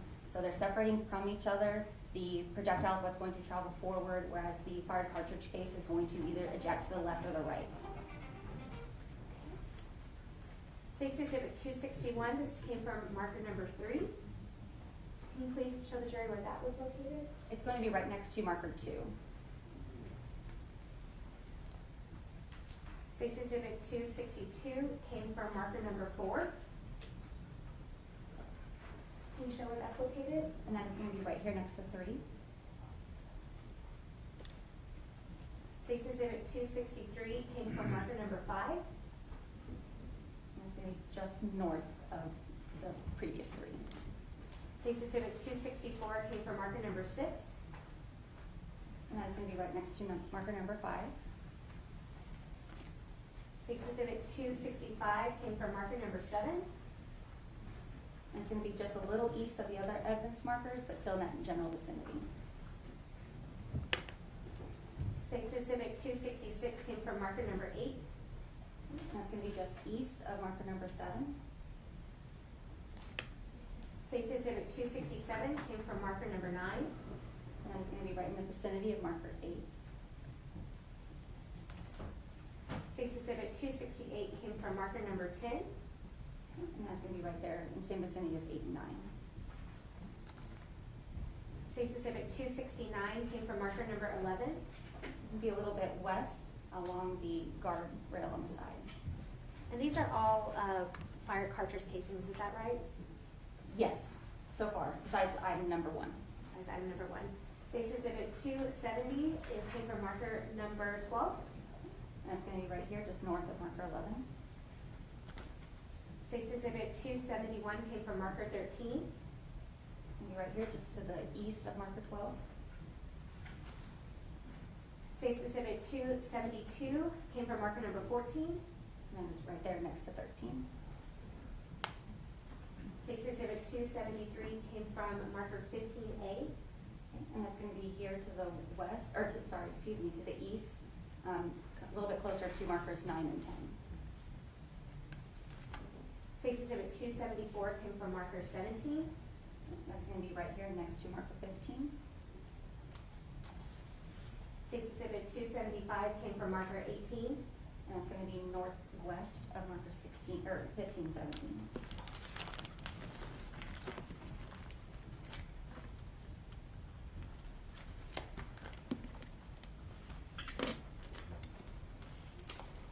State's Exhibit 272 came from marker 19.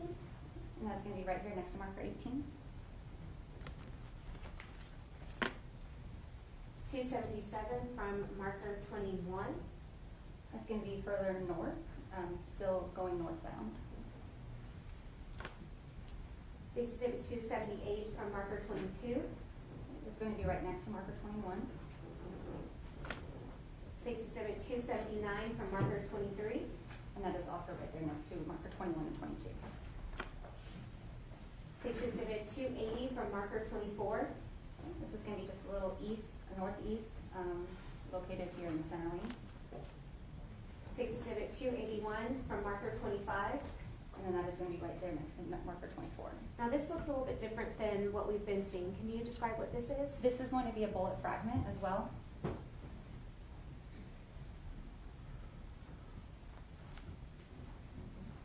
State's Exhibit 282 from marker 26. Okay, 26 is going to be north of the previous markers. State's Exhibit 283 from marker 27. And it's going to be going a little bit northwest of marker number 26. State's Exhibit 284 from marker 28. Okay, that's going to be right next to marker 27. State's Exhibit 285 is from marker 29.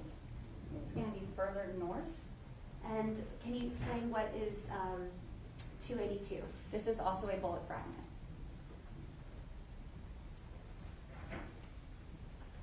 State's Exhibit 287 is from marker 30. Okay, we're going to be going northwest, again, still in the roadway, but a little bit off to the side. State's Exhibit 288 from marker 31. That's going to be right next to marker 30. State's Exhibit 289 from marker 32. It's going to be just slightly north of 31. State's Exhibit 29 is from marker 33. We're going northbound still along that edge next to the guardrails. State's Exhibit 291 is from marker 34. 34 is going to be just east of 33.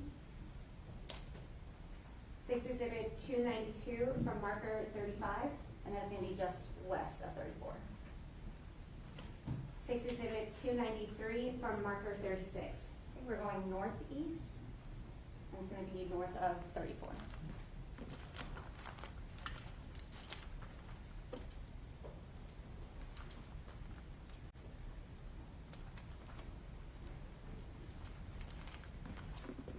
State's Exhibit 294 from marker 37. 37 is going to be the north of, right above, I guess, north of the last vehicle that we had in our scene. State's Exhibit 295 from marker 38. And 38 is going to be right there next to 37. State's Exhibit 296 from marker 39. 39 is going to be northwest, and it's going to be up near the edge of the lanes. State's Exhibit 297 from marker 40. 40 is going to also be north of 39 on the west side. State's Exhibit 298 from marker 41.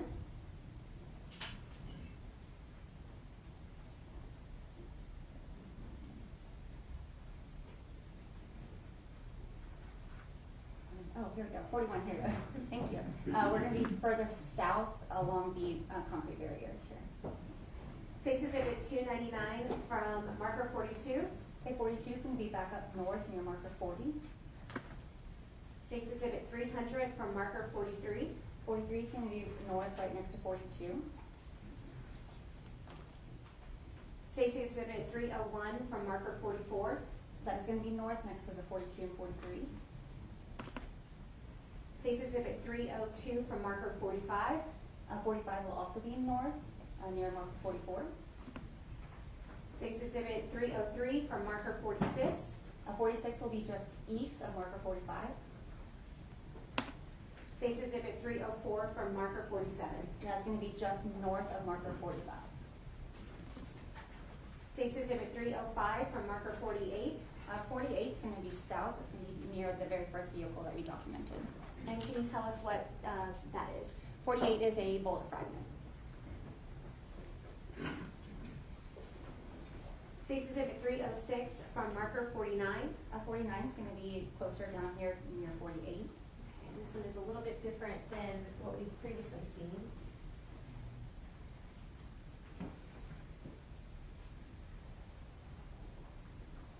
This one is a bit deformed, a little bit different than what the other casings that we've seen. Yes. State's Exhibit 307 from marker 50. 50 is actually going to be over here in the construction area, so this was on the other side of the concrete barrier. So some of the evidence ended up going on the opposite side of the freeway. So this center area was construction, so it wasn't oncoming traffic. So two of the items ended up in the construction area. State's Exhibit 308 from marker 51. And 51 was north of 50, still in that construction zone area. And lastly, we had State's Exhibit 852. Where did you find this? 852 was collected from the vehicle, the Audi, that was processed on scene that had sustained a possible bullet hole through the front windshield, and the projectile fragment was recovered from the rear driver floorboard.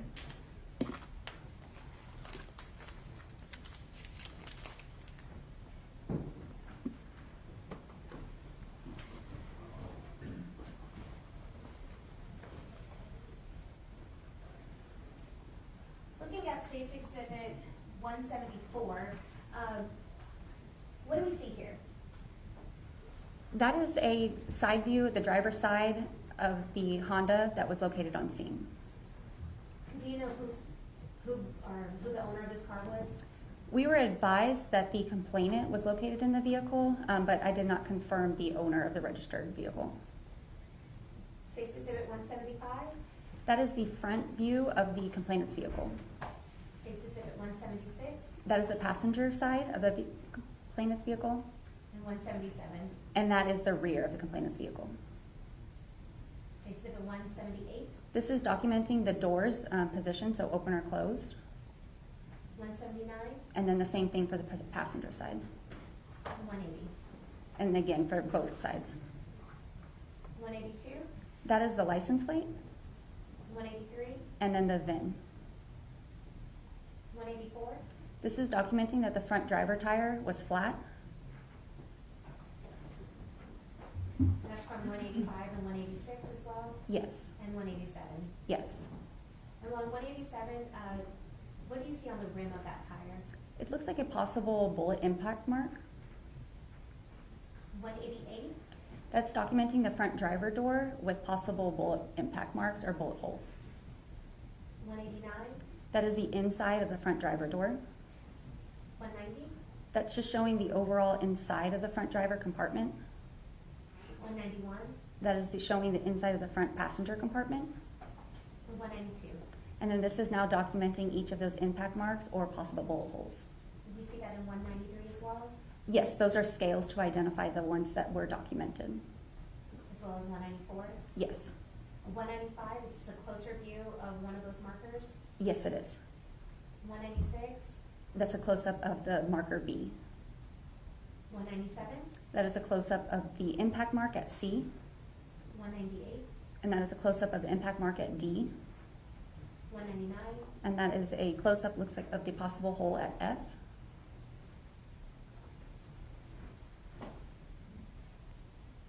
And E? And E, yes. Stacy Exhibit 200? That is the impact mark of G, which is on that front driver tire. And 201 is a closer view of that? Yes, it is. And 202, what do we see sticking out of those holes? Those are dowel rods or trajectory rods. And then we'll just look at those photos from Stacy Exhibit 203 to 205, just showing the same thing, just different angles. Yes. 206 to 207 and, are just scenes, photos from the scenes, but 208, what do we see here? That looks like, I believe that's one of the bullet fragments that were collected.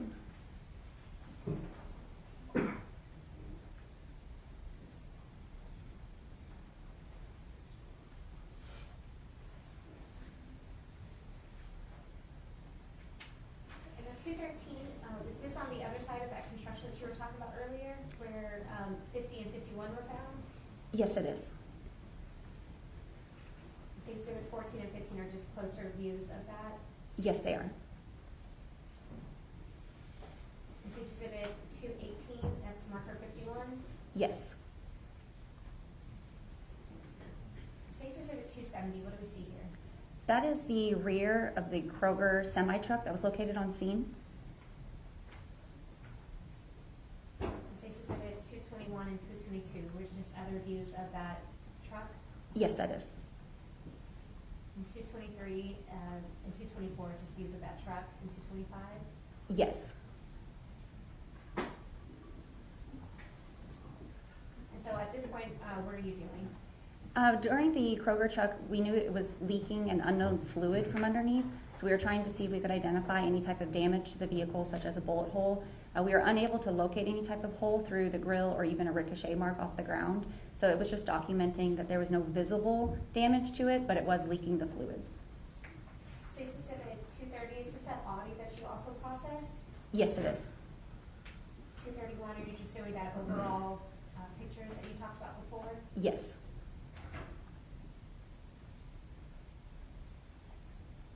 And Stacy Exhibit 237, what do we see here? That is a possible bullet hole that's located in the front windshield of the Audi. 238 is a closer view of that. Yes. And you were able to get a consent from Dr. Graham to search his car, is that correct? Yes, it was provided from the detectives on scene prior to me entering his vehicle. 240 is just that driver's door open. Yes. 241, a closer view of that. Yes. Stacy Exhibit 243, what do we see here?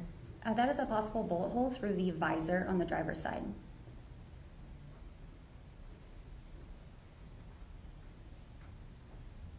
And then Stacy Exhibits 245 through 247, is that just the inside of this car? Yes. And Stacy Exhibit 49 and 50, you ended up putting the marker there, Yes. and that's marker A. Yes. And 251 is just that side view from the inside of the car, is that right? Yes, that's correct. 252, Those are just close-ups of those two scaled holes. and Stacy Exhibit 255, what do we see here? That is the rear driver floorboard. It's the mat area. And a little bit closer, what do we see? It is a piece of projectile fragment or bullet fragment. And 257, that's just that in your hand? Yes, it is. And Stacy Exhibit 258, what do we see here?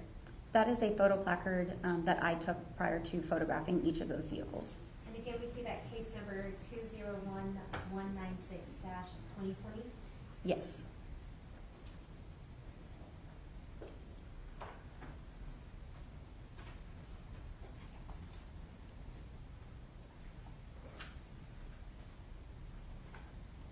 the total amount of fire cartridge casings that you collected at the scene that day? There were 44 total collected. I'll pass the witness. Defense? Yes, and is it detective? No, No, you can just, Ms. Lozano. Mrs. Lozano, yes ma'am. And so you respond to scenes, that's part of what your responsibilities are. Yes, You are collecting evidence that you think could be important or could be relevant. yes, In this particular situation, you were just told that there was a shooting, is that right? yes, that's correct. And therefore, you're looking for fire cartridge casings and things like that, right? Yes, that's correct. You don't have information about the parties involved. No, I do not. You don't know how any of the information fits together, No, if it fits together, right? that is correct. Any of the, you don't know anything other than you're out there and you're collecting evidence that might be important. That is correct. Okay. You don't know if there was one gun or multiple guns. You don't know that. No, I do not. You don't know, was there anything out of the gold Honda, was there anything collected or photographed while you were at the scene? Not while I was at the scene. The vehicle was towed and processed at a later time. And so you just documented the outside of it? That is correct. Okay. And then, were you involved in documenting the vehicle at a later time? No, I was not. Okay. And so you arrived on scene at what time? Approximately 13:44 or 1:44 p.m. Okay. And then you said your partner was already there. What time did they get there? They got there right before 1, approximately 12:57-ish, right around there. Okay. And what was your understanding of the time that this allegation took place? I was not made aware of the initial call itself. We only get a dispatch call from crime scene, which is going to be after the initial first responders. Okay. What time was your dispatch call? The initial call that crime scene analyst Justin O'Donnell was approximately around 12:30, 12:35 is when he was dispatched. So he made it there about 20 minutes or so after his dispatch. Okay. And then, do you know whether or not, I know that at the point that you got there, obviously everything had to be blocked off.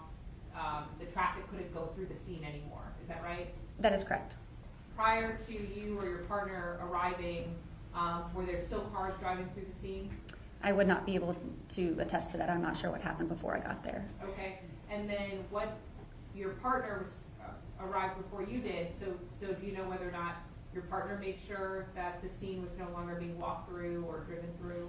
That is part of our process. Whether he did, I cannot attest to it, but that is part of our process to make sure that there's no more movement within inside the scene. Okay, and is there a log that you are responsible for keeping, or your partner or other law enforcement, about who's coming in and out of the scene? There was no log created. We just usually log badge numbers that identify who we made contact with and who we visually saw inside the scene, and that's usually the log that we keep. Okay, so you didn't, it's really who you guys would have come into contact with or seen with your own eyes at the scene? Yes, that is correct. You don't know whether or not before you arrived anything was removed from the scene? That is correct. We would not know that unless it was directly relayed to us or if we needed to process it and it was transferred back to us. But other than that, we usually are not told what type of manipulation occurs before we get there. And so when, at some point you understood that cars were driving through the scene before it was secured? I would assume so based on the traffic, but I cannot say for sure that I knew that that happened. Okay, and if that happens, you can't control the way that things that are on the ground are moved or dragged or rolled over or anything like that? That is correct. So the only thing that you can do is when you get there that you'll document where things are at that time. Yes, that is correct. But that may not be exactly where things were, even an hour earlier or before you arrived. That is possible.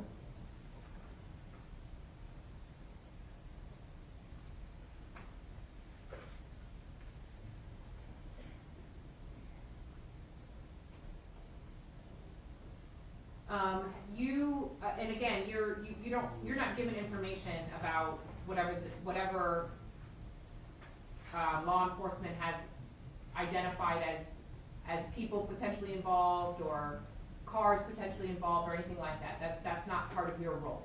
Sometimes we receive the complainant's name if they are transported off the scene, but that would be the extent of the information received. Okay.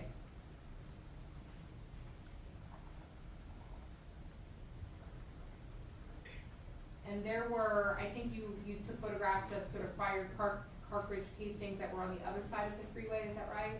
They were in the construction zone, which was just adjacent to the roadway that we were walking and driving. Okay, so in the construction zone, which is where people were not driving, That is correct. it was blocked off, Yes, it was. and you don't know how those got there? No, I do not. Okay. And beyond taking pictures, that as it relates to any allegation about anything that occurred on November 11th, that's the extent of your involvement? Yes, that is. Okay, so again, no names were provided to you, or theories or ideas, is that right? That is correct. I'll pass the witness at this time. State, Nothing further from the state, Your Honor. may this witness be released? No objection from the state. We can, she doesn't need to stay in the building, but we'll ask that she be subject to recall. Okay, thank you, ma'am. Thank you. You're free to step down now, but stay in touch with the state in case you need to move. Yes, ma'am. Thank you. Thank you.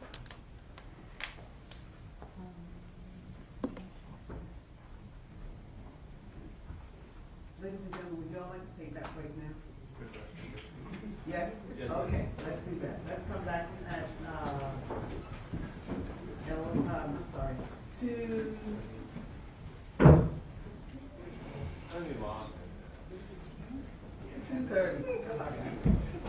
All right.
Keep holding it down. Can't hold it.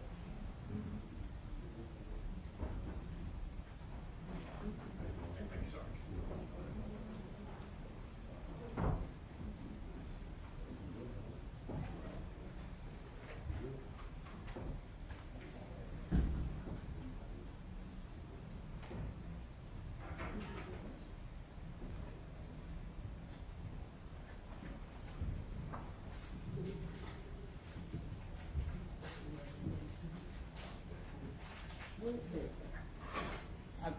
I'm losing my mind over it.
All right.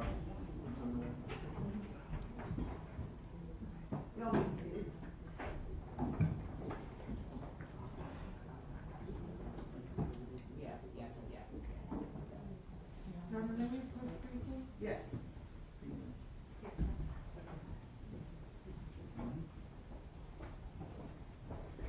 It's all making sense now.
They'll be back here at 2:42. Yes, thank you.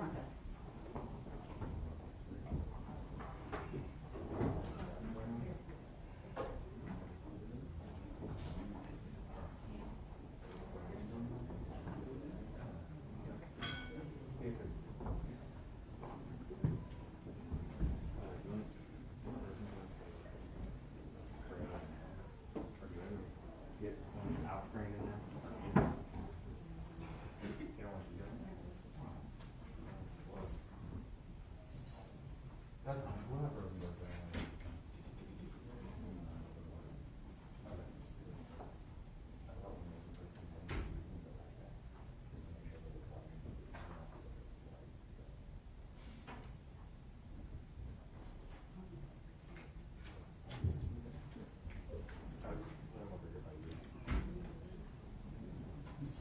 In Your Honor, Marissa's bringing in some firearms that have already been cleared by the bailiffs, and she's going to keep them under this desk during the next two witnesses, so that way. But they're cleared, they've been safe. I just want to make sure the court was aware.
very briefly. And Your Honor, can we ask, Ms. Jones, can this other attorney approach with us? Yes, of course. I don't know if you want to be on the record. Right. How you doing, Janet?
afternoon. Good afternoon. Just raise your right hand. You swear that the testimony you're about to give will be the truth, the whole truth, and nothing but the truth to help you God. Yes. Thank you.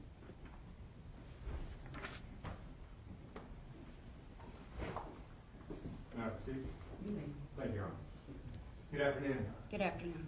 Could you please introduce yourself to this jury and spell your name first and last for the court reporter? Yes. My name is Colleen Forbing, K-Y-L-E-N-E. Forbing is F-O-R-B-I-N-G. And Ms. Forbing, excuse me, how are you currently employed? I'm a stay-at-home mom. All right. Probably one of the toughest jobs there is. It is so much harder. Back in 2020, how were you employed? I was a crime scene analyst for the city of Dallas. And back in 2020, or when did you begin your career as a crime scene analyst with the Dallas Police Department? I can't remember exactly when I began as an analyst because I started as a crime scene technician. Okay.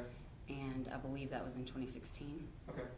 And this jury just heard from Ms. Lozano, crime scene manager Lozano, who kind of talks about the differences in crime scene analyst and crime scene technician. And I know it's getting late in the day, so I'm not going to go over all of that.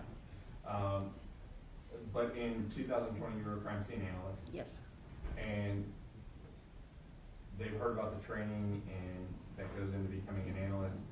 Did you have all of that training at the time in 2020 and credentialed at that time to be an analyst with the Dallas Police Department? Yes, I did.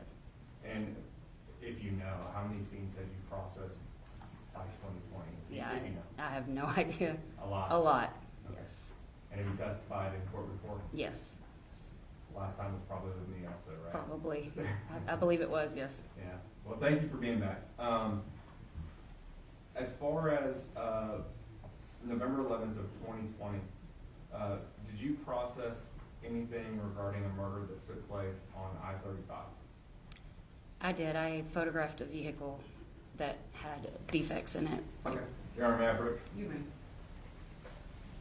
And Ms. Forbing, I'm going to show this marked as 309 through 314. So 309 through 314. You and I met maybe last year. Does that sound right? I think it was last year, yeah. And went through a bunch of photos, but Did. narrowed it down to this. Yeah. And I know this is a small representative photo of what you did, but are these a fair and accurate depiction of the photos of that truck that day? Yes, And do you think it would aid this jury in understanding your testimony in seeing these exhibits? yes. State Office States Exhibits 309 through 314.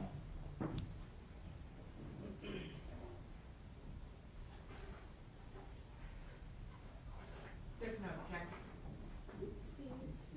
There's no objection from the defense. State's Exhibits 309 through 314 are admitted for all purposes. Now, Ms. Permission to publish, Your Honor. You may. Thank you. Now, Ms. Forbing, there were a number of people from the physical evidence section that came out that day. Is that fair? Yes. And the jury just went through about 300 exhibits with Ms. Lozano, so kind of want to hop into these. Did you talk to any witnesses or speak to any witnesses at the scene that day? I believe I spoke to the complainant of this truck. Okay. But as far as taking witness statements or anything like that? No. Witness statements? No. Okay. State's Exhibit 309, what do we have here? That is a placard that we photograph, and I mean crime scene, photograph before we take pictures of any crime scene, so we know what case that those photos are attached to. And it contains the date and time, the case number. And me, Okay. yes. State's Exhibit 310, what do we have here? The front of the vehicle. That would- 311? That would be a defect with a scale. And that scale is, I believe it's A, is that correct? Yes. How do you decide how to number each scale that you use to show defects? So for defects, I personally used letters, and I would just kind of start at the front as like this one, the front of the vehicle, and move my way back. Okay. State's Exhibit 312, what are we looking at here? That would be the driver's side front tire, basically, is what, Okay, and 313, is that just a close-up view of it? yes. Did you collect any projectiles or fragments or FCCs associated with this wheel? No. And then State's Exhibit 314, what are we looking at here? That is the rear driver's side tire, Now, or the side of the truck, sorry. okay, and again, was this just to document and show the, your Honor, permission to move about freely? Yes. Thank you. Was this just to show or document the defects that you observed in this vehicle? Yes. Okay. Now, this jury has just heard about this scene that is depicted in State's Exhibit 57A, which was the diagram that Ms. Lozano did. Where was this Dodge Ram truck in relation to all of this? North, So outside of the diagram? yes. And was it on an exit ramp, or where was it at, if you remember? I believe it was on the right shoulder, like this side On the right-hand side of the northbound of the lanes? freeway. I believe that's where it was, yes. Okay. Was that the only area? Excuse me, Mr. Adams, I apologize. I do believe that the witness is reviewing some document, and I just want to make sure that we're aware of what that is. It's my report. Can we take a look at it?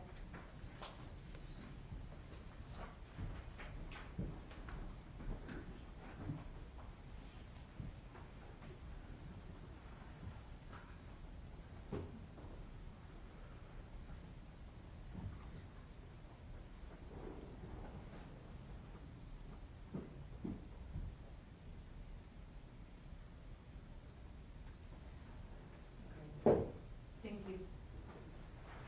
Are you just using this to refresh your recollection? Yes, because it's been 6 years. Don't read from it, but if you need to Okay. refresh your recollection, Yes. by all means. But as far as this Dodge Ram truck, was that the only thing that you processed in relation to this scene Yes. and did not collect any evidence? No, I did not.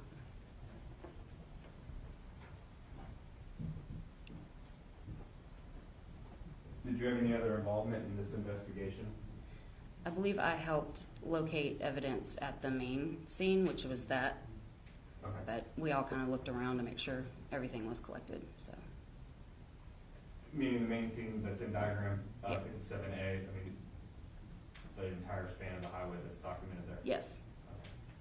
Okay. I'll pass it with you, sure. May I have just a moment, Your Honor? Yes.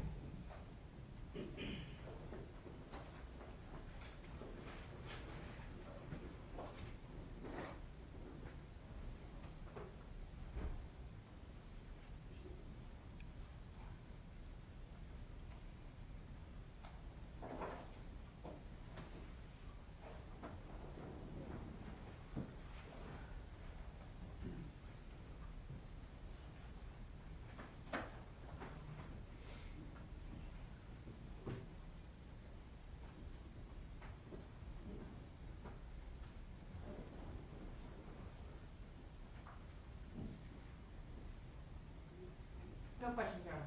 All right, may this witness be released? No objection from the state. No objection. Thank you, you're free to leave.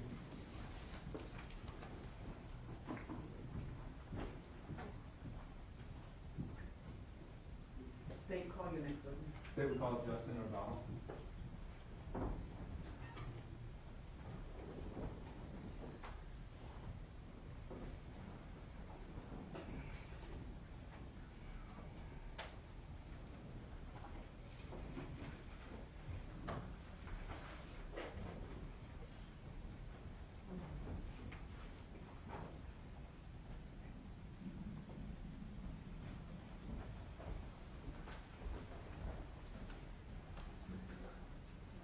Do you swear that the testimony you're about to give will be the truth, the whole truth, and nothing but the truth, so help you God? I do. Thank you.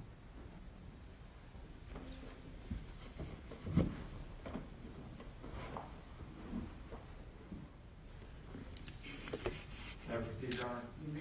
Thank you. Good afternoon, sir. Good afternoon.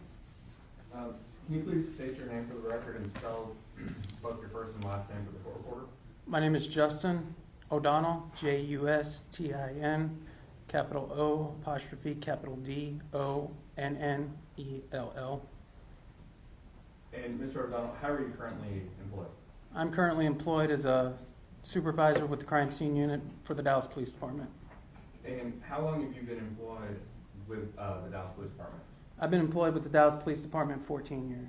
And what positions have you held with the Dallas Police Department? From the end of August of 2012 up until January 2021, I was a crime scene analyst. In January 2021, I got promoted to be a crime scene supervisor, and I've held that position since then. Okay. And this jury has now heard from Ms. Lozano and Ms. Forbing. So I won't spend too much time on the differences in analysts and managers and technicians.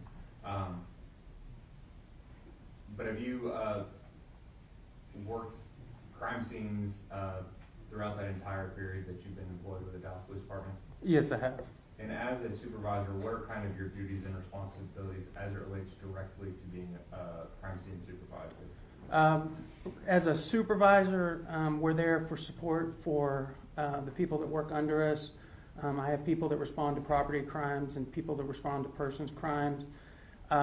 We're there to support them. A lot of my duties are reviewing reports, making sure that we're in compliance, making sure that our staff is in compliance with our accreditation, in compliance with department rules and section policies. I'm also able to respond to process scenes when needed.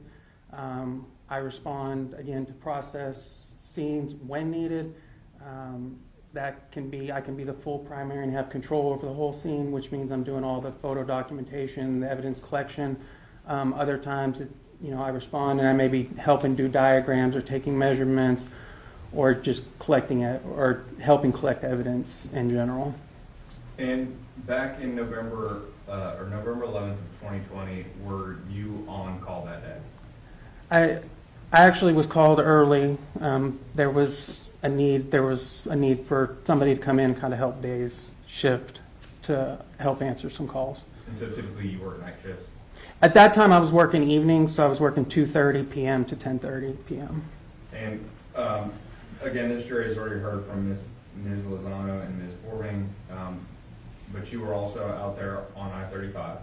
That is correct. And I believe maybe a tech or somebody who was in training, is that fair? Yes. I want to move forward to other things that you were involved in, specifically that you were doing outside of that, since we've covered that. What else did you have as it related to this investigation? Or let me direct your attention first to the vehicle on the freeway, the gold Honda.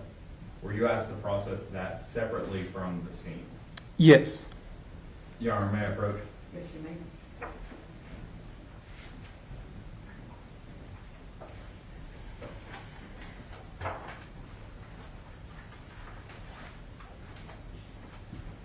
No, Supervisor, I'm showing that it's been marked as State's Exhibit 315. Do you recognize State's Exhibit 315? Yes, this appears to be the search warrant that was obtained for that vehicle. And then State's Exhibit 316 through 356. Will you please take a look at those?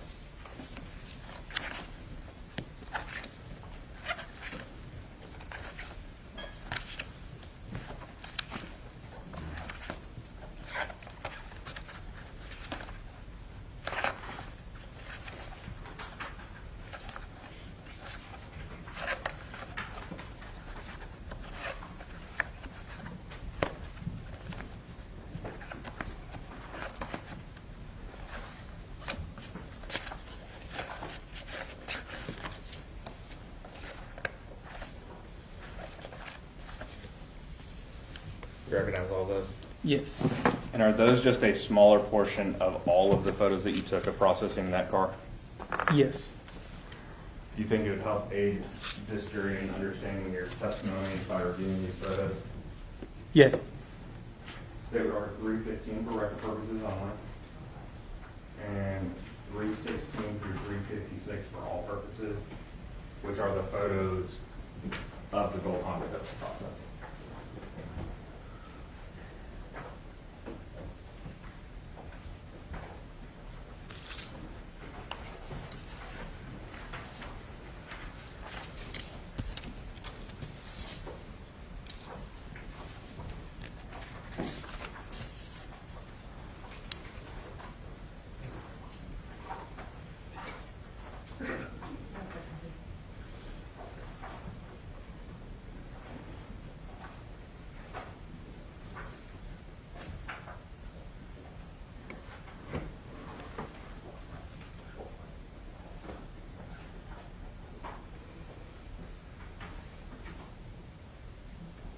No objection.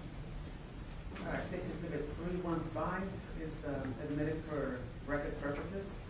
State's Exhibit 316 is admitted for, 316 through 356 are admitted for all purposes. Permission to publish, Your Honor. Yes, you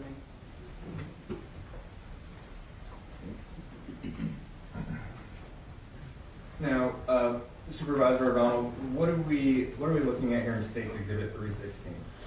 This is just an overall photo of the front of the car. And I think from these photos, we can tell that it's no longer on the freeway. Where are these photos taken at? These photos were taken at the City of Dallas Auto Pound, which is at 1955 Bill Big Road. What is the purpose of processing a vehicle further at this location? Again, this vehicle was on the highway. It was towed off the highway. There, when it goes to the auto pound, it gives us a little bit more control. Again, when it's on the highway, there's just certain risks that are there.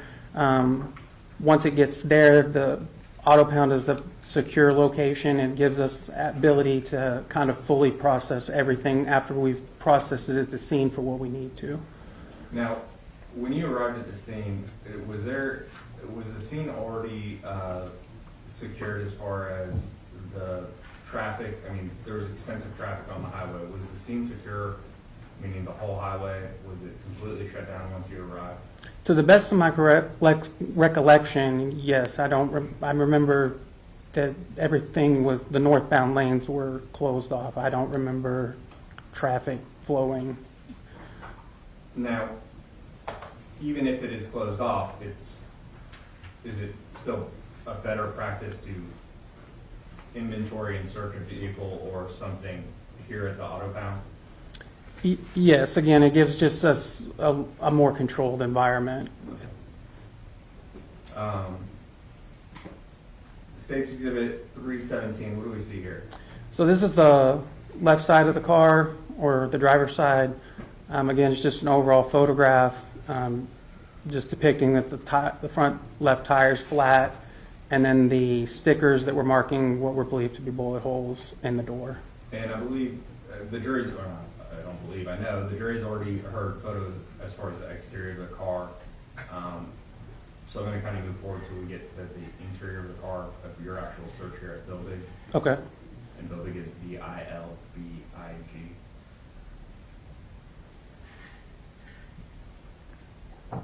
All right, moving forward to State's Exhibit 321, what do we have here? Again, when we're photographing cars, we kind of are, again, we're just documenting what we see. Typically what I do, I like to open the door, take a photograph of the doors, showing what's on the interior side of the door. This is the driver's area, so you see the steering wheel, you see the driver's seat, as well as the door being open. 322? And this is just a general or an overall photograph standing at the driver's side, just looking in. 323? This is the left rear door. Again, I'm just showing what the interior side of the door panel looks like, and then you start to see what's in the back seat. 324? Again, this is just an overall photograph depicting the items that are in the back seat. 325? This is on the right side of the car, again showing the interior side of the door. of the right rear door. 326. Again, it's a view from the other side. We take pictures from all different angles to show, because sometimes what you can see on one side of the vehicle, you can't see on the other. So when we're going around, that's just to give a better perspective and from both sides of the car. 327. This is the right front door, same thing, just an interior photograph of the interior door panel, and then you see some of the stuff in the right front seat and the right front floorboard. 328. It's just an overall picture depicting the things or items that are on the seat, on the right front seat and the floorboard. You also see the center console, and then you can see the driver's side. 329. It's like more of a mid-range photograph depicting what's on the floorboard. 330. One of the things we always do, we usually open glove boxes and center consoles. This is the glove box. This is just to show what's in the glove box. No weapons were found when you processed this. There were no weapons that I found, correct. 331. What do we have here? So this is the backpack that was in the previous photograph. This is just, we took it out of the car to open it. That's just an overall picture showing that it's the backpack. 332. I believe that's a jewelry box that was inside the backpack. 333. We opened the jewelry box. When we're opening containers, we take photographs to show what's in there. When we opened the jewelry box, this amount of jewelry was in there. 334. We just kind of laid everything out to get a better picture. As you could see in the previous photo, everything was kind of on top of each other, so we kind of laid everything out just to give a representation of what was found. 335. Again, this was money that was found, just getting an overall picture to show the amount of money. And this was all from inside that backpack? I believe so. 336. And that was a Texas identification card with the name Melvin Noble on it. 337. These were pants that were found, and so there was money in the pants. So in one of the pockets, kind of pulled the money out a little bit to show which pocket it was, and then kind of snap an overall photograph kind of to document. Helps us remember where the stuff was. 338. It's just an up-close photograph depicting that there's a large sum of paper currency. 339. This is more or less depicting the left rear floorboard. You can see there's some paper currency that's on the floorboard, along with some other things, plastic bags, papers. 340. That's just an up-close photograph. We're going after, documenting the money is the focus. 341. This was more money that was found, that was laid out just to show how much money was found. 342. Again, the interior side of the driver door. 343. There was actually a dollar bill that appeared to have sustained some kind of damage to it, possibly by the gunfire. And this was just a close-up of what it looked like when we took it out of the compartment. Okay. 345. There was also this Kidzania passport thing that, again, appeared to be damaged by gunfire. It's just documenting the damage to it. And 346 is This- just a close-up. Yes.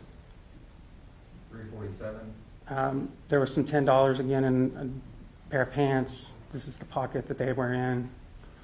348. Just a general overall photograph of what was inside the trunk. 349. So we had such a large sum of money. We went directly to the property room. When we got to the property room, what we have to do is it has to be counted. And one of the things that we we'll lay it all out and then snap just a general overall photograph to show how much money there actually is. 350 is this just another set of money, or set of bills? Yes, 351. just another complete set of money. 352. Just more of the same, 353. more, again, just laying money out and taking photographs to show what's there. 354. It's the same thing. We lay it all out till we have accounted for all of it. And just so we're on the same page, this isn't the same set of bills in every photo. This is different sets of bills. Correct. $355. Same thing. Just laying it out, depicting how much money there is. Okay. $356. So typically what we do is we take a board shot. This is kind of, at the time, this is the board shot that I took. It has the date that we responded, the case number, the beat in the city, which is broken down into patrol beats of where the location is on there, the address, what kind of call we're working, and then it's got the complainant's name and then some other notes that I wrote. Now, this is actually on November 11th, but under offense, what did you put? It's marked as follow-up to a murder. Now, in December 9th of 2020, were you asked by homicide Detective Barnes to assist in taking some photographs of an individual by the name of Kewon White? Yes. May I approach your Honor? You may. I'm going to show it to the mark now as State's Exhibit 357 through 377. Do you recognize those photos? And also, are those just a smaller portion of all of the photos that you took that day?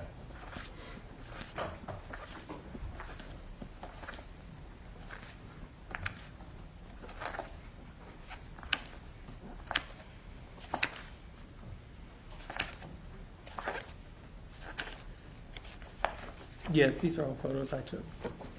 And that was December 9th of 2020? Correct. And that was of Kewon White? Yes. State would offer State's Exhibits 357 through 377 for all purposes.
Our only objection to these are the relevance through this witness. Thank you. What's the relevance? We have to prove the identity of the individual who committed this murder. I'm going to object to that characterization. As Mr. White sits here, he is not guilty and presumed innocent. They have to prove it. And Thank so, you. All right, defendant's objection is overruled. State's Exhibits 357 to 377. yes, Your Honor. Are admitted for all purposes. Permission to publish? You may. Thank you.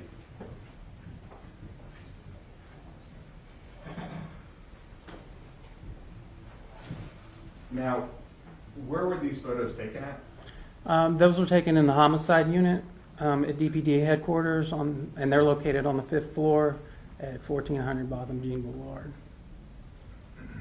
When, just to go back a second, when you're asked to photograph anything, whether it be a car or an individual, are there certain procedures that you like to follow when you're photographing something? Can you kind of clarify? So like when you process a car, you photograph around the car and then to the interior, correct? Correct. Now, how does that apply when photographing an individual? It's kind of the same principle. We do overalls and mid-range close-ups when needed. Typically when we're photographing individuals, we take the first photo is usually head to toe, then an up-close photograph of the face, and then a lot of the times, we have them do quarter turns just to document everything And it's just documentation. It's to document what they're wearing at the time. Other times, then sometimes depending on what we're dealing with and what a homicide detective may want, sometimes they ask us to take specific pictures of specific things. Sometimes they ask us to take specific pictures of jewelry that they may be wearing or tattoos, and that's kind of that's upon their request.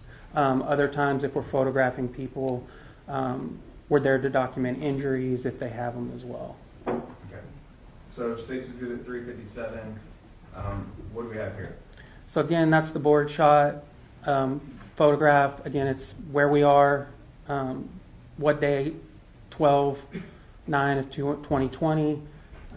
1400 South Lamar is still police headquarters. It's now 1400 Botham Jean Boulevard, though. The case number that's on there, and then the officer ID, those are my initials and my badge number. State's Exhibit number 358. What do we have here? So this is just an overall photograph, again, showing, just depicting the individual and what they're wearing. Again, we have them turn around. Again, another overall photograph to depict what they're wearing. And on the back it says IG@FGC_Banzo Bling. You see that? Yeah, that's what it appears to say. State's Exhibit 360. So this is, again, we do, anytime we're photographing people, we do an up-close shot of their face, and that's just for identification purposes. Do you recognize this individual in courtroom today? I believe so. If you could, if Ms. Hatchett is in seat 1, I'm in seat 2, and so on, can you identify them by what seat and what he's wearing? 5, wearing a tan-colored turtleneck. May the record reflect that the witnesses identified the defendant in open court. The record will reflect this fact. Thank you, Your Honor. Now, this photo again was almost 6 years ago, correct? Correct. State's Exhibit 361. If I remember, the best that I can recall, Detective Barnes was asking for pictures of or photographs of tattoos. Again, I'm just documenting the tattoos. 362. Same thing, I'm just documenting tattoos because that's what was requested of me. 363. Again, documenting tattoos on the arms as requested. 364. The same thing, just documenting the tattoos. Now, you said at the request of Detective Barnes, when crime scene goes out, and as a crime scene supervisor,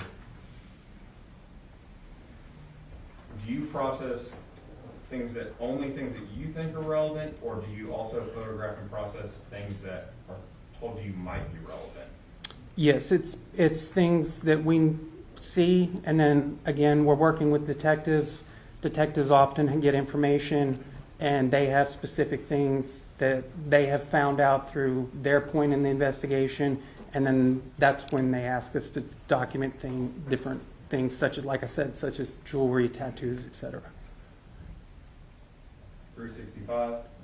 It's just a close up, again, documenting tattoos on the top of the right hand. 366. Again, just an overall documenting tattoos on the left arm. 367. A close-up of the tattoos on the left arm. 368. Again, close-up tattoos on the left arm and the left wrist.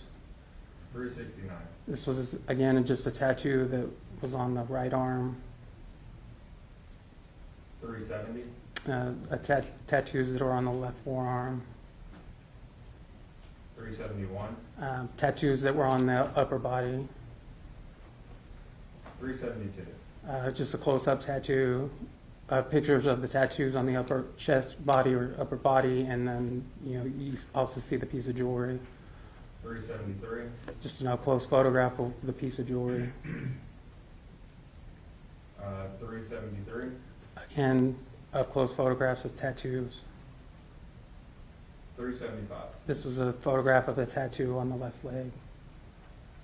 374. An overall photograph kind of depicting the tattoo, or an overall photograph depicting a tattoo on the left leg. 375. And then that's a close-up of the tattoo on the left leg. And then 377. And that's a close-up of a tattoo, I believe, that's on the right leg. Okay.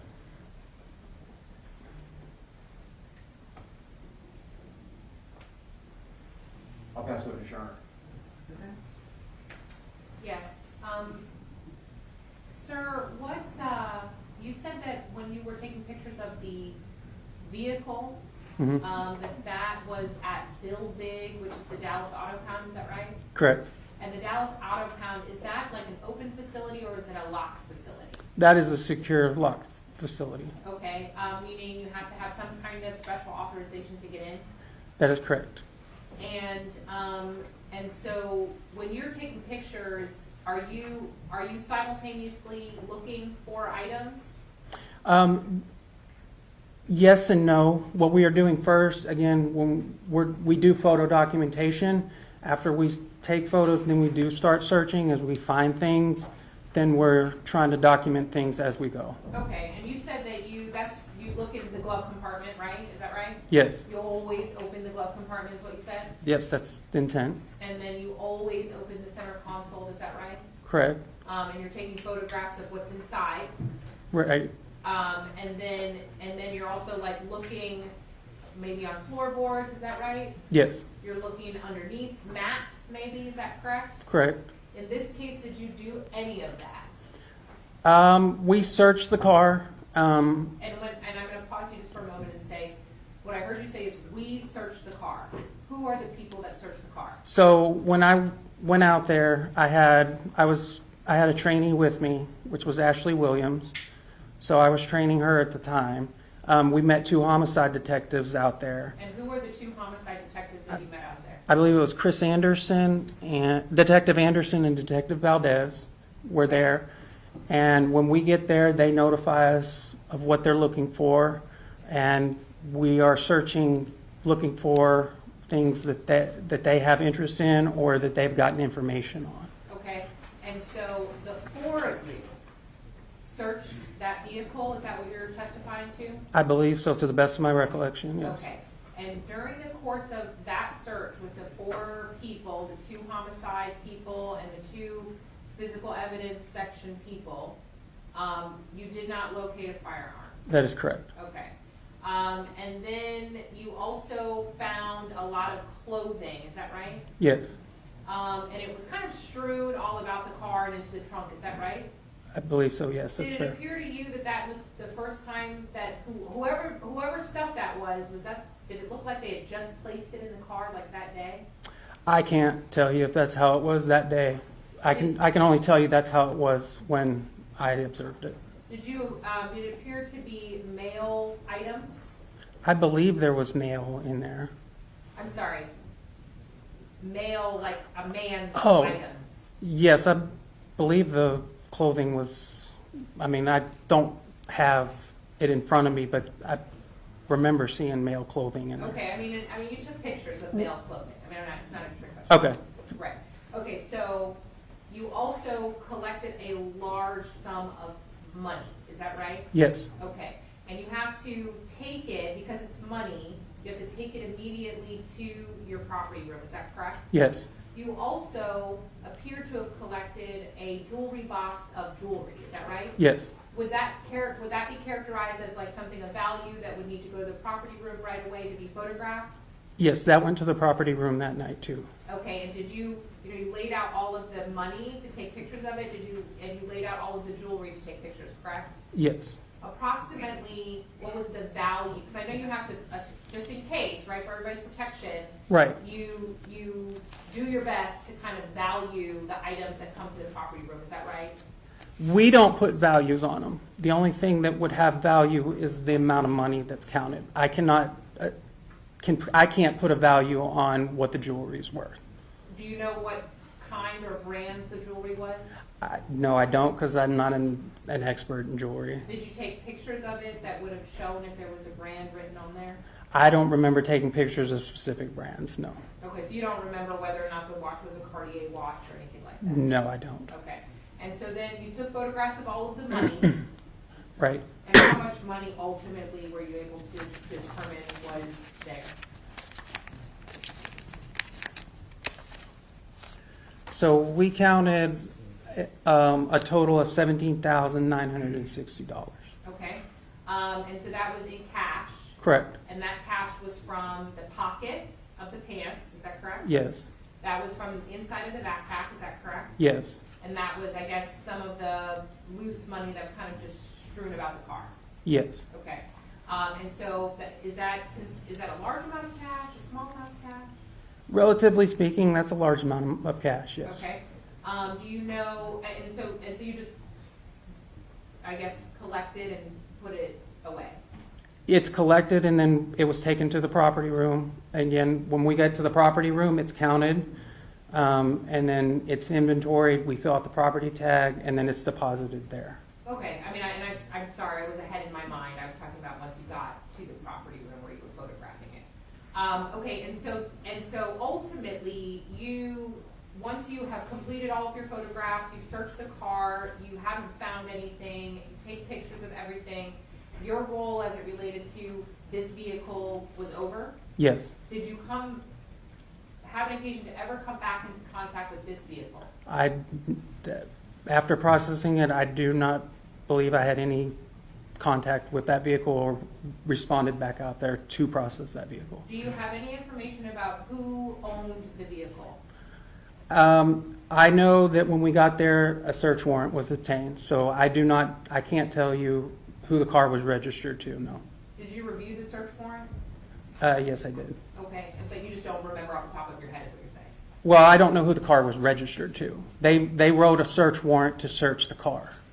Okay. But I don't know who the car is actually registered to.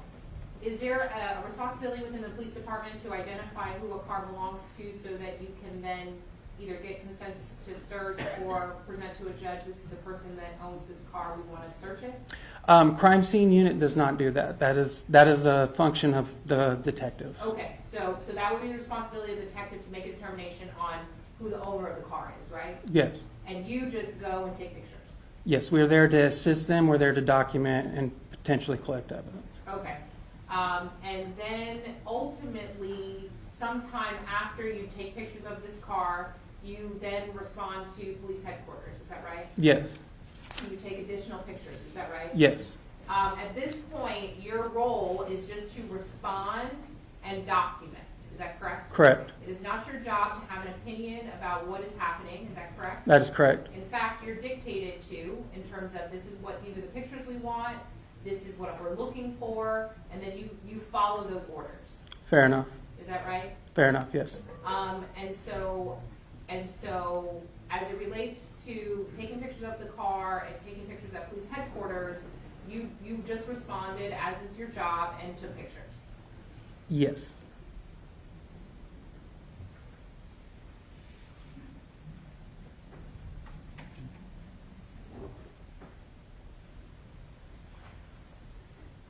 That's right. I forgot to ask. I don't, on the placard that was a part of your photographs at Bill Big, I didn't see a time stamp on there. What time did you go to Bill Big? So I got the call to go to Vilbig at about 9:30 on. I'm so sorry, 9:30 a.m. or p.m.? It was about 9:39 p.m. p.m. Okay. That's when I got the notification, and then that's when I arrived there. So I actually got there at 9:39 p.m. On November 11th. I got the call at around 9:23 on November 11th. Okay, so is Bill Big inside or outside? The majority of it is outside. There's a big open outside parking lot. There's also a awning, and then there's also a secured building. Was your search inside or outside? It was outside. So you were taking photographs and searching this car at nighttime? Yes. Is it well lit? For the most part, yes. Okay, you can see clearly. You can The see pictures clearly. look very illuminated. Correct. Are you using like a flash or something? To take photographs at night, yes, we do use flashes. Okay, and are you using flashlights as you're searching for stuff? Yes. And so on this day, you were using flashes to take pictures and flashlights to search, is that right? Yes. And you would say that you did a thorough search, is that correct? It is best I can remember when I was out there, the detectives had information that there was money that was in the car and jewelry. That was their main concern that night. We also searched through the entire car looking for various pieces of like fired bullets and gun-related evidence, etc. Okay, so you did a thorough search of the car? I would say for the most part, yes. Okay. And so even though you're aware that a gun was found in that car later, you didn't find it? I did not find it, no. Okay.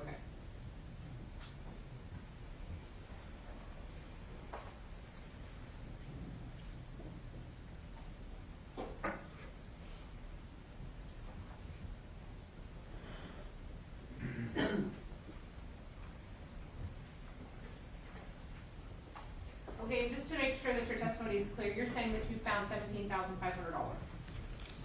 That's it? It was $17,960 in cash that was found. And that's it? The other things that were collected were No, I'm so sorry, sir. I'm talking about the cash only right now. just the cash. Yes. That is the total number of cash that was, amount of cash that was found. Okay, that's your testimony. Yes, because that's what we had found.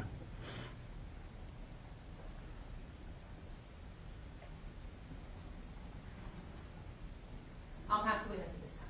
All right, state, Nothing further from the state, Your Honor. may this witness be released? No objection from the state. Defense? No objection, Your Honor. Thank you. Please be seated.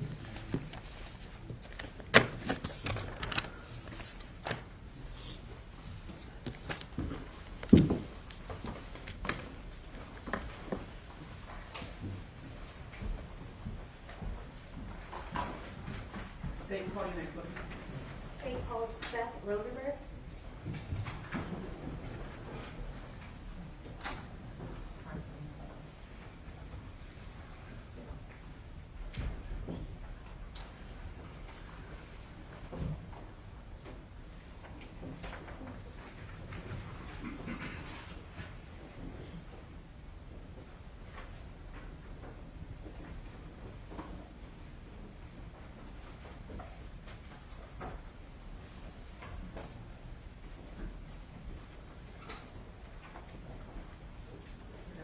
Do you swear that the testimony you're about to give will be the truth, the whole truth, and nothing but the truth, so help you God? Yes, Your Honor. Thank you.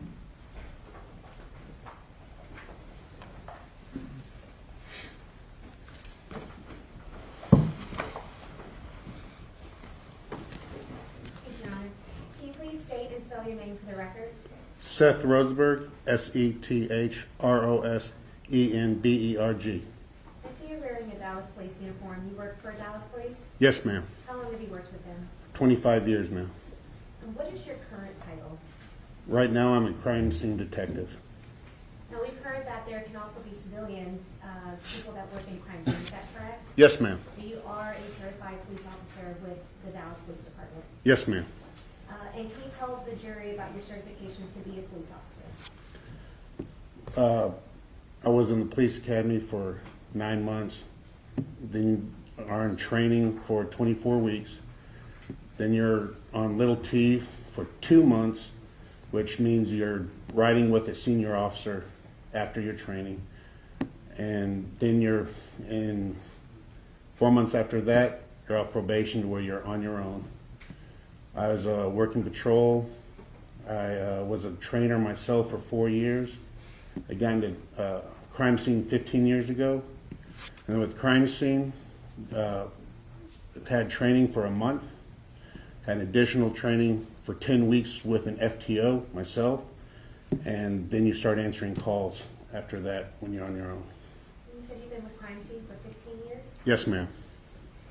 And the jury's already heard about what you do when you go to a crime scene. So I will ask, were you working on November 16th of 2020?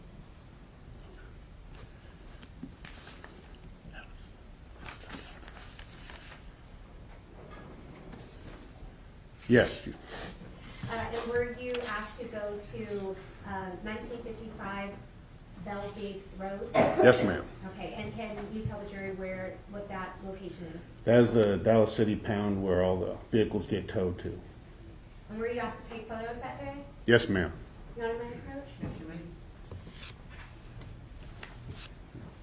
Showing you what's been marked as State's Exhibit 502, do you recognize that?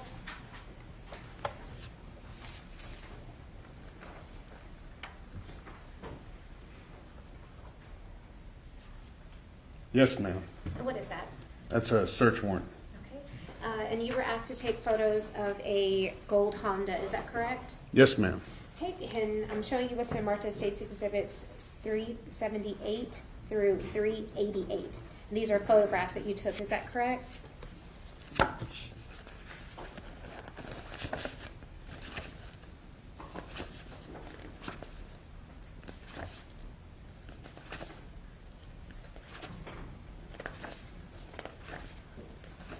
Yes, ma'am, they are. And do you think this will help the jury in seeing the photos that you took that day? Yes, ma'am. Your Honor, at this time, State offers State's Exhibit 502 for record purposes only, and 378 through 388 for all purposes.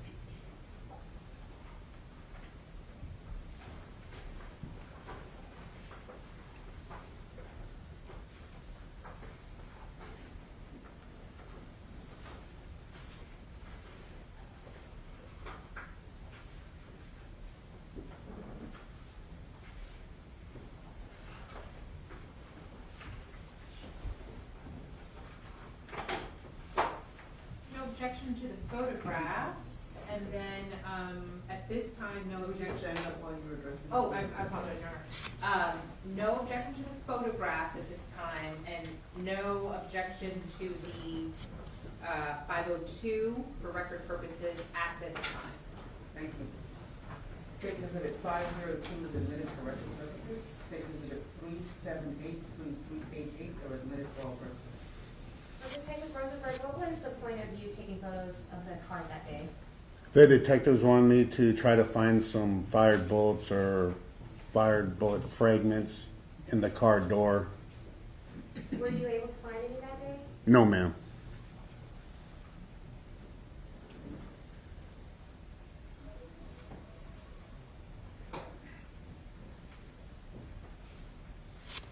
On the screen, this is State's Exhibit 378, and this is the placard that you took before you started taking photos? Yes, ma'am. And we see that this is for case number 201-916-2020, is that correct? Yes, ma'am. And the date was 11/16 of 2020. Yes, ma'am. Looking at State's Exhibit 379, what do we see? I'm getting the overall of the vehicle where we get the license plates so it will match up with the search warrant. And they've heard from crime scene, is this the overall photos that you take first? Yes, ma'am. All right, 380 is just another view of the gold Honda. Yes, ma'am. 381, Continuing around.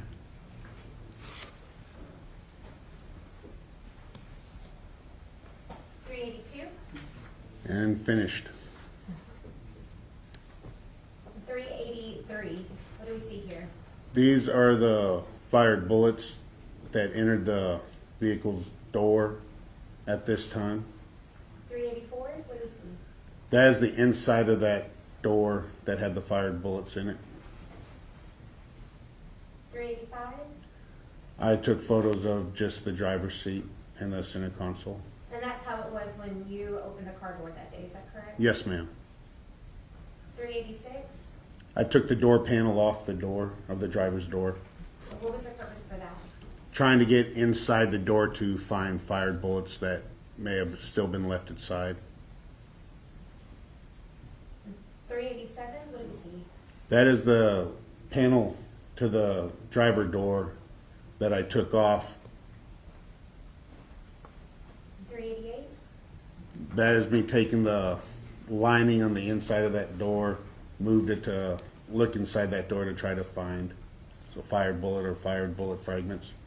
and was that the only purpose that you were out there that day? Yes, ma'am. Did you search any part of the vehicle at that point?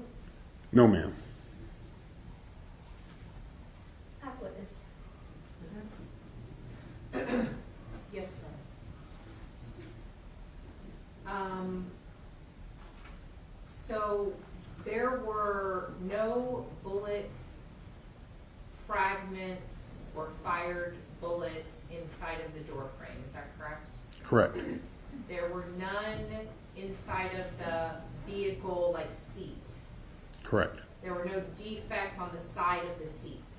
Correct. There were no defects on like the floorboard? Not that I saw. Okay, I mean, so much so that you like took the door off and looked inside, is that right? Yes, ma'am. Do you therefore know those holes that were photographed on the outside of that car by somebody other than you, correct? Correct. Do you know when those holes got there? Had you seen that car before the day you took pictures of it? No, ma'am. Had you seen it before November 11th? No, ma'am. But what you have are holes on the outside of the car, right? Yes, ma'am. Which, based on your training and experience, means that they either went all the way through, correct? Yes, ma'am. Or they stopped once they went through the first part of the door and then maybe fell into the inside of the door. Yes, ma'am. But when you went there on November, was it 19th, 16th? 16th. There was none of that. Correct. Okay. And you also, did you go back and research this car at any time after 11/16? No, ma'am. Are you aware that there was a third search of this car? Are you aware of that? No, ma'am. And are you aware of any of the items that were found on the third search? No, ma'am. Okay. And then you just document this and then you're done? Yes, ma'am.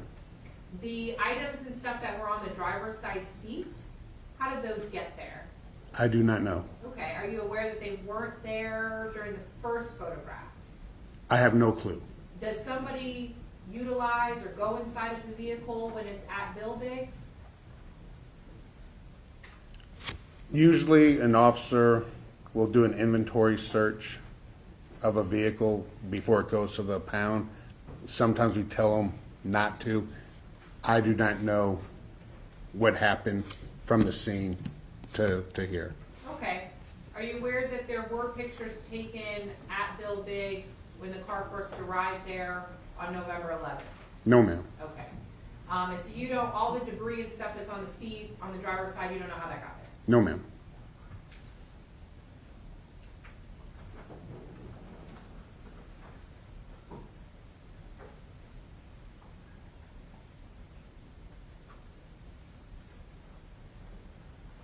May I have just a moment, Your Honor? Yes.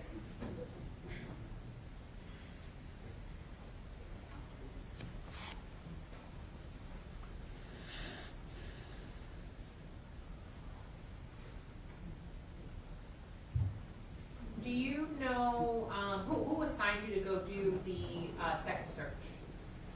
Which detective? I'm not positive. You're not sure which detective? No, ma'am. Did you take the warrant with you?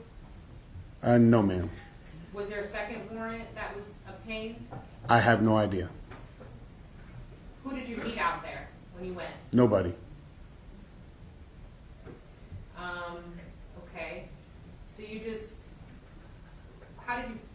did somebody call you, send you an email? What happens is we have vehicle request forms where a detective fills out a form and sends a copy of a warrant with the form, and they send it to our office.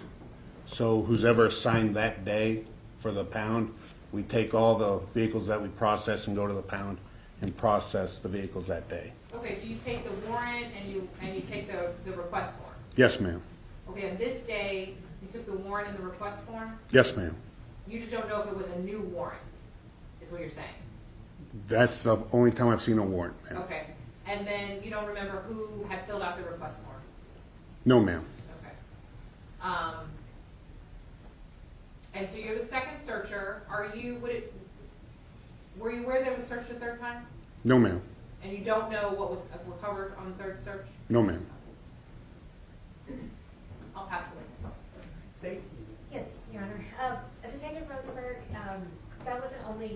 this wasn't the only involvement for this case, is that correct? Correct. And in fact, you were asked to go to 3915 Ramona Avenue, Yes, ma'am. and this was done on December 8th of 2020. Yes, ma'am. Your Honor, may I approach? Yes.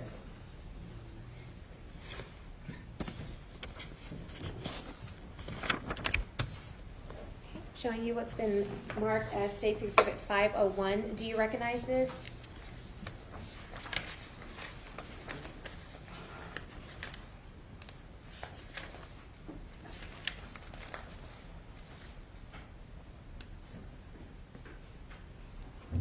Yes, ma'am. And what is that? Search warrant. Okay, and do you know what meaning this house has in this investigation? No, ma'am. Do you need to know in order to photograph potential evidence? No, ma'am. You just need to make sure that there's a search warrant, is that correct? Correct. I'm showing you what's been marked as State's Exhibit 389 through 500. Do you recognize these photographs? Not that one. And State's Exhibit 389, is this a an aerial photograph of 3915 Ramona? I do not know. Okay.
Do you Yes. recognize?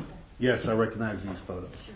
And looking at State's Exhibit 390, this is that same placard that we are, or same type of placard that we typically see when crime scene starts their photos. Is that correct? Yes, ma'am. And it says for case number 201916-2020. Is that correct? Yes, ma'am. Do you think these photos will help aid the jury in seeing what you collected that day? Yes, ma'am. And photographed. All right, this time State offers State's Exhibit 501 for record purposes and 390 through 500 for all purposes. Say that again. State's Exhibit what for record purposes? 501.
Sit down.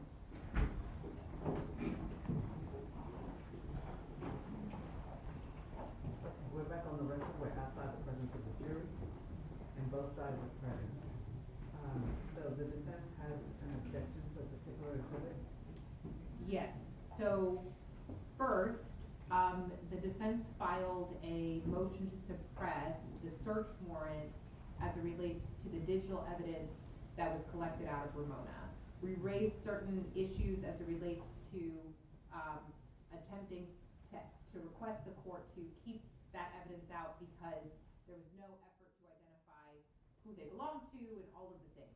So in this moment, I would re-urge that motion in its entirety as it relates to the digital evidence of anything that was